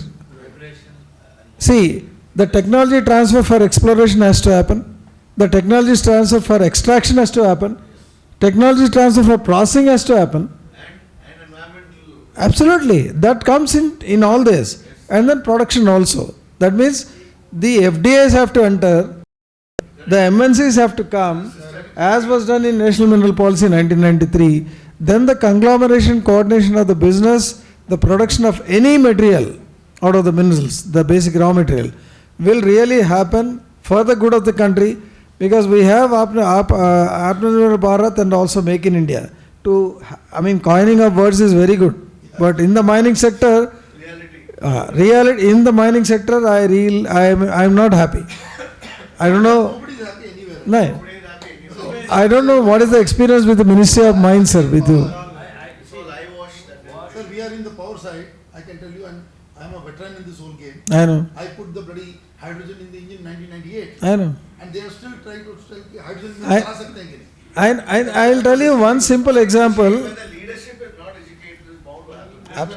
And one thing I can tell, quote, unquote this one, because as we have for Indian Forest Service, I think as we also have to propagate that Indian mining service also should be in place, so that the technical persons who stay, because the general administrator who is there as an IAS officer will not be able to make anything out of that. That's exactly what Bala is saying. Yeah. Knowledge is accretive. There is no Correct. compromise on knowledge acquisition and growth. The problem what he's saying is that, see, what happens when you are in wheat sand or whatever, APT and Correct. this thing, Correct. we should have become the world's leader in titanium. Absolutely. That's what I was about to talk, sir. You clinched my things. Value addition. He was talking about beneficiation extraction. Exactly. When I said the plant, I'm going down to the. Absolutely. Like all of them are separation processes. Absolutely. We have always had the lead open cast mine in Yes. in our reserves here. Then we were the first guys to actually build a railway line with Japanese collaboration for the Donovala mine. I know. Where has all that knowledge? See, That's what I'm saying. So the capability. see, sir, one thing, sir, IREL, when Mr. Sir was telling about the making of 700 crores, it's only because of only the raw material that is being sold, no? Not the finished product. See, titanium metal industry has not been brought by IREL for so many years. Even now, Even now. we were one of the first few to bring it. See, actually, I gave for HMBS, when our present Minister of Mines, Union Minister, Mr. G. Kishan Reddy sir, when he was there as tourism, this complaint came from Tamil Nadu. I just went and wanted to wish him in Delhi. So he gave me that complaint about that VV Minerals conducting the illegal mining over the heavy mineral beach sand. And he was getting into inland. He was getting, the beach sand will happen only, the mining would happen between the 200 meters tight line and 500 meters tight line. He came into inland about 1 kilometer to 1.5 kilometer. So then he was telling me. So this is the same Bellary case. That's what Yeah, same thing. Same. The whole thing is driven politically. No, Bellary, this Galjadar issue you are telling. No, that actually happened. I know that because I was the vigilance officer from my department. So I was heading the team for conducting inspection. The entire boundary of AP and Karnataka was pushed into Karnataka, where for about 100 meters, wherein a big hillock came into AP, which was not granted to him. The illegal mining was done in Karnataka. The royalty was paid to us. That was the basic thing.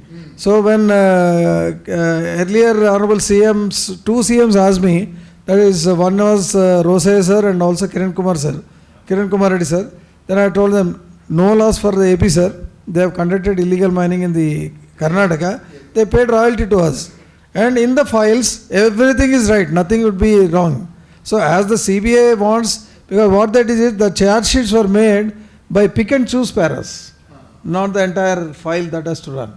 So I was objecting all through against Lakshmanarayana. My suggestion. Sir. Yeah. For rare earths, we need an independent Absolutely. authority. Sir. It cannot be with Mines. or mines or even with No. IREL because there's a conflict of interest. No, Even JV will become a conflict of absolutely. I'll tell you, sir, in this. That's why I said let states be enabled. Yeah. So just like MNRE. Sir, sorry for interruption here. One thing is, when I did not complete Kishan Reddy sir's interaction. So he asked me to just go into that representation by Tamil Nadu Beach Sand Association. Then when I read through that, I could read within 5-10 minutes because I know the content, and then I told him, sir, I'll give you one endorsement. On this you write the endorsement, send it to the Honorable Minister for Mines. That is Prahlad Joshi sir. Then he said, nothing doing, Sushil, we'll have to really apprise the Honorable PM. Then only the Honorable PM has to direct the Honorable this one. You make me a note. Then I prepared how the HMBS should be. So, comparing to the global scenario and then the Indian scenario, what role that private sector can play and how revenue that can be generated from them, how exports can be done. And foreign, FERA also we can have forex thing. Has come and another 8% is lug That's what. which IREL is going to take. So, and stockpiling also, I said there is a And problem. that first thing is we will have to remove the clause of mining by the government sector. Private sector have to come in, MNCs have to come in, FDAs have to come in for technology transfer. Not only technology, like a TRI, we need an independent authority. Absolutely. Absolutely. Otherwise, what happens is it is one of the player itself is becoming a judge, jury, prosecutor. Then there is a problem. Then no, even for beach sands, I was insisting, National Mineral Policy 2019, I was also there as the member. So I was insisting that beach sand mining plants should be approved by only AMD, not IBM, not Indian Bureau of Mines. Mera ho gaya. If it is, I think, no, it's fine. So why I am telling this is, in order to have a fruitful, what you call processing and the plant to be established by any entrepreneur, from the basic raw material of the mineral, any sort of mineral, leave alone the critical or any other mineral, bulk minerals, the policy has to be in right place in order to have the economically viable, sustainable, plant to be established in India and compete with the world. Right. You can't have the price hike and then you do all illegal things, no then? So this has to be a very important section inside the white paper that we write. That is the important part. But he's pointed out the problem and the flaw. It's a systemic problem. It's a flaw. This is because unless and until the entrepreneurs are there, the government is not there. If you are killing the entrepreneur, what they are thinking is, we are taxing the mining entrepreneurs because they are doing the illegal mining. The problem is that they black painted the mining industry, which is wrong. That's wrong. See, it is also should have certain policies like any other department, education department, irrigation department, anything. So it should also have a proper thing that he is an entrepreneur. If we really make in life, the government also will sustain. Absolutely right. But you can't have the policy of only taxation. You should have the policy of the regulatory mechanism also. That is not in place. That should be replicated. And that has to be independent and away from existing departments. Absolutely. Otherwise it's a problem. Yeah. Otherwise there is a DNA of the baggage comes. But anyway, all these things I have already written to Government of India. I'll have to really. I also chase the people. Don't worry, we're all together. No, it's a very important thing. I don't know, I say things openly. I see, being government officer within the system, I wrote number of letters to Government of India. I don't hesitate. It is required. No, they have put me as a nominated member in the From? NCMMA. So FIMI is working on that. Committee. Okay, empowered committee. By name I have put. Okay. Anyway, I have a lot of things in store to really tell the Government of India. And you are doing persistent Yeah. And this one, Indian Mining Service, which has to be there, technically people only have to head the government of India and also head the states. Indian education service is also there. Right. Right. Very, very important. Absolutely. No issues on that. Yeah. Anyway, this my. Ordnance factory service is there. IOM. Yeah, correct. Indian Ordnance Service Factory is there. Now, why I am telling this is, see, I'll tell you why Indian Mining Service has to be there. Sorry? Why Indian Mining Service has to be there, I'll tell you. Forest Department, forestry can be grown anywhere, but minerals cannot be grown anywhere. They are site specific. See, even Kautilya in the 4th century BC told, the mineral is the strength of any country, economic development. So when that much importance is there, when strict rules are there for forest department not to enter, that means the mining area also should be demarcated as a mining zone, and then 1 kilometer has to be left for safety of mining. Then the mining department only has to give NOCs as being given by the forest department. See, that's the most important aspect.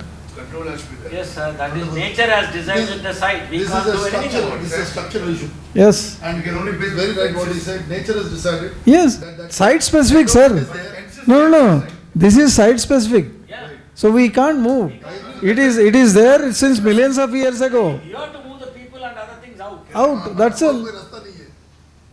So anyway, these are my, basic ideas.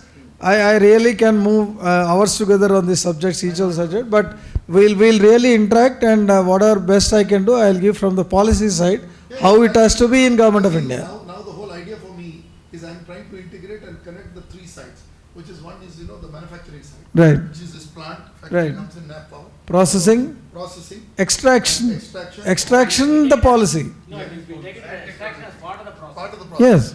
Yes. No, extraction is separate, sir. The problem starts from extraction only. I know. Because the levy of royalty is there. That should be separated. Makes it unviable from there. Yes. For even getting into processing plant, it will be difficult when it is costly. We'll push this agenda. Yeah. Don't worry. And my point is, let's give these guys at the PMO, Yeah. and even the C, while he's also critical, I'm also critical of Niti Aayog, because वो नीति क्या है ना, national. मुझे पता है. लेकिन नहीं आप सुनिए तो सही इसको. See, आप planning commission थे. You know what letter I wrote to PM? I said from planning commission you come back to policy commission. So Yeah. you have taken a step back. Take a step forward. So we have also written as an agency without fear. We are happy to see officers within the government writing. That is very interesting. So anyway, we are also in the same boat. We're trying to see that they don't lose the sight of the actual things. Yeah, because these things, no, after his talk, technical talk, I thought I would be doing that 1 degree, which is to complete the more. Because 360 degrees mein pura technical aaya tha. I thought if he completes it will be 359, my 1 degree will play all the role. I know. No, 360 degrees complete hone ke liye. It's gone? I have a query for you. Because I'm waiting for it. You talked about mining, but you didn't touch upon mine remediation and reclamation. Sir, That is I give, sir. It's a part of extraction. No, it is not a part of extraction. tell you, sir. No, I it is not a part of extraction. For instance, I will give you, once you have mined something, I will give you the example of typical uranium mines. Right. You have lot of radioactivity in the tailings, in the form of radium, and how do you manage those tailings? Right. So that thing, we do mining just like that, and then forget that, so another is, you mentioned about mining, milling, refining, Right. production, and then making the final in the shape. Right. How about recycling and, re-extraction? Beneficiation. Yeah. Beneficiation is Yeah. the So I would say life cycle Low-grade management, minerals have to be life upgraded. cycle management is equally Yeah, that important. is equal. Absolutely. I agree fully with you, sir. This is all part of the mining and the management of the mineral. Are we pillaring For conservation for this generation and also giving it to next generation. Just आपने कौटिल्य के बारे में कहा. Sir. Kautilya coincided with almost towards the end of Bronze period and beginning of Iron period. So this was mining. Correct. These were the civilizational shift was there. But one thing I would mention, because what is happening in our society, the trend is everybody can do everything. So this is TV anchors are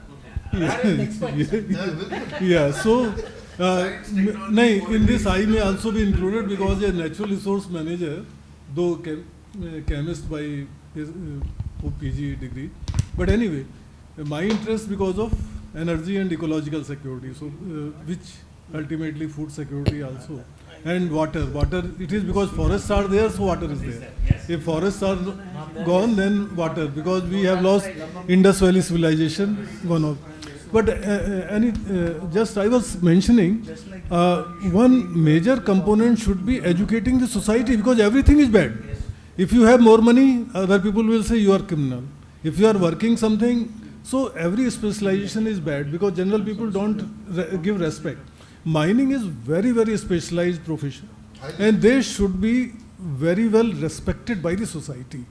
Barring few exceptions of wrongdoing, they should not blame entire segment. And in fact, as Joint Secretary during my period, I said to the miners, please go to the society and inform them that you are doing a very good national service, and which is essential, because we can't survive without that. Our whole development is depending on that. So what he said is right. Normally mining को mafia भी बोला जाता है. And judges are telling it in the court के आप judgment देखो, court के judgment आप देखो, ऐसी तरीके से forest, we are also sufferer. Everybody say कि forest मतलब पेड़ काटना खराब है.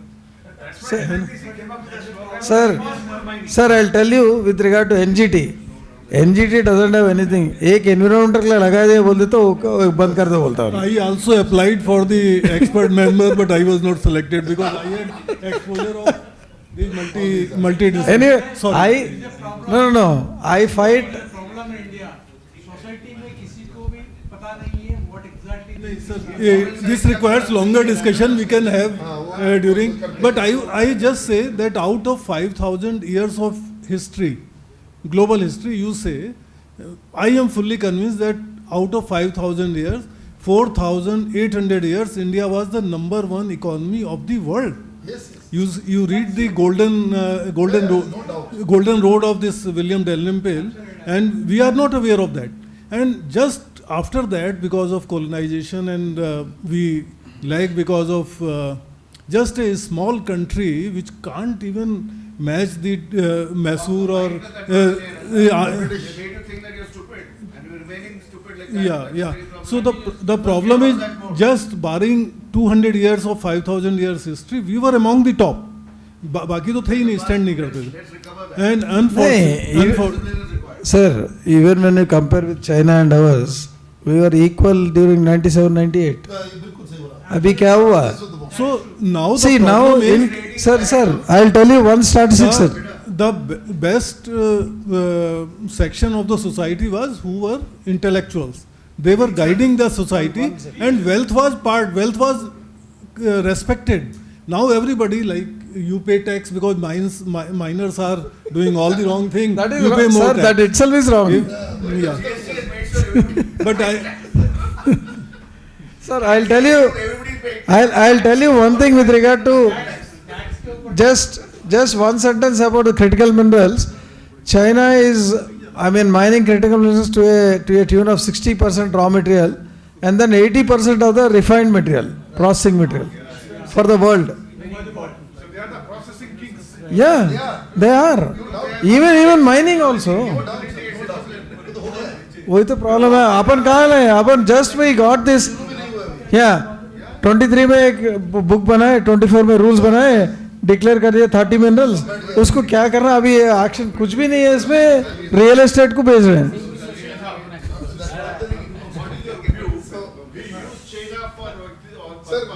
अभी और मत करो. अभी let's give chance to our man. Yeah, please. Anyway, thank you. I think my subject is very dry, but it is very important for all of you. The starting point. Yeah, exactly. From there only everything starts. Thank you very much. Now let me tell you, Srinivas is one of the very budding and entrepreneurs. In fact, both he and Jadigunta, we have been interacting. Now Srinivas is in the solar arena, mostly into EPC, right? If I see, and doesn't manufacture at this juncture. About 40 crores enterprise. So he has all this MSME related issues that he's been facing in, I would say the grassroots level. So he will throw light on those. That's very important. Thank you, sir. Actually, Dr. Ganguly has mentioned it correctly that Professor Iyer has made a 3-day program into 3-hour program. So, as I could see, I'm really glad to be among the passionate government officers here. So, they changed a lot about my opinion about the government officers.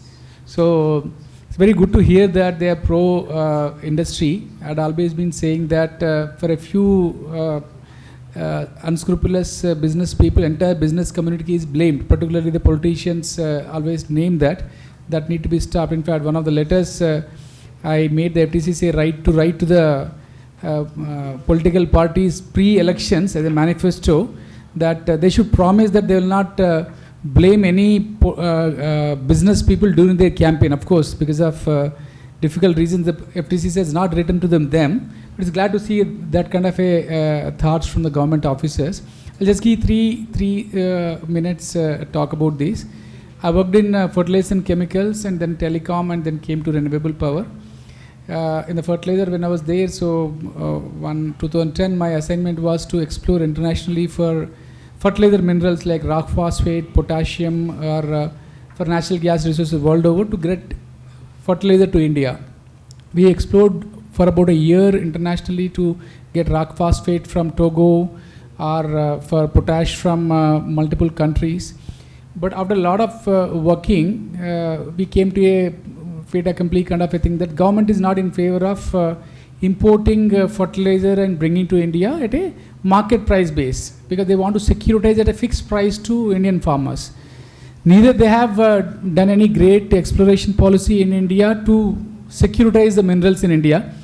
The urea plant which was established pre-2006 or 7, still that there is no additional plant excepting one plant. So, and in terms of imports is increasing, and we are at a risk of any country. Now we have recently seen that fertilizer is at a shortage and farmers are facing it. So that's my background about the mineral exploration. As I could see that at that time my experience was this exploration is a long duration and high risk business, and a lot of governmental support and policy support is required, which a policy clarity for about at least a 10-year period is minimum required with a phase wise changes whatever is required, but that was lacking. And the investments are anywhere, it's a billion dollar kind of investments for any minerals or fertilizer related things. When we talk about rare earth minerals, it may be any kind of an order. So bigger than power. More money than power. Yeah. So second thing is I want to tell is about I worked for about Sterlite Vedanta group for about 4 years as a chief commercial officer. My boss, Mr. Anil Agrawal, was always in favor of lot of exploration about in India. Is always telling about coal exploration or copper mining or any kind of a mining, because they are experts in the mining sector. They are experts in the mining sector globally. However, in spite of his regular writing to the PMO and multiple people, the mining sector has not been freed. In fact, even whatever was available, like a copper mine of Tuticorin Vedanta plant, had been stopped because of nonsense political reasons. Today we are importing almost 40% of our copper requirement instead of securitizing our own thing. So that's the second point I wanted to mention. Third point is, of course, now in the last 11 years, last 14 years, I'm in the renewable power industry. So I could see some contradicting thoughts to mine, but it was glad to get updated from Dr. Bala and Professor that there could have been a requirement of EVs could have been preempted at the same time meeting the environmental goals. It's very refreshing thought to see. So, however, having said that, whatever wind turbines or whatever solar panels, whatever the critical minerals required, it's a very high time for India to start doing something about it. As I could see, I was having expressed a lot of thoughts and a lot of expectation from this mineral policy, but Sushilji is mentioning that it is still at the policy level after long years. Probably it is the same thing like Telangana open access policy, which is there for the last 2 years. Every minister meet at every panchayat level to state level discussion, they talk about 20 gigawatt, 5 gigawatt, 20 gigawatt. Not a kilowatt of solar plant has been approved so far. So I hope at least this mineral policy would be better than the state level policies. So structural changes, whatever is suggesting, I think Professor has a lot of inputs right now to conduct next level of discourse and discussions or a larger level of larger platform of discussions. I wish the white paper release and further process a great way forward for us to look forward to.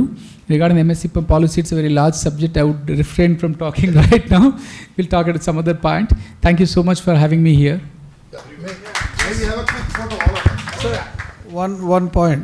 That is actually, as rightly pointed out, for exploration, other mineral-rich countries are going about billions of dollars for, giving the money to the explorators for about billions of dollars. Whereas we have just planned for $100 million.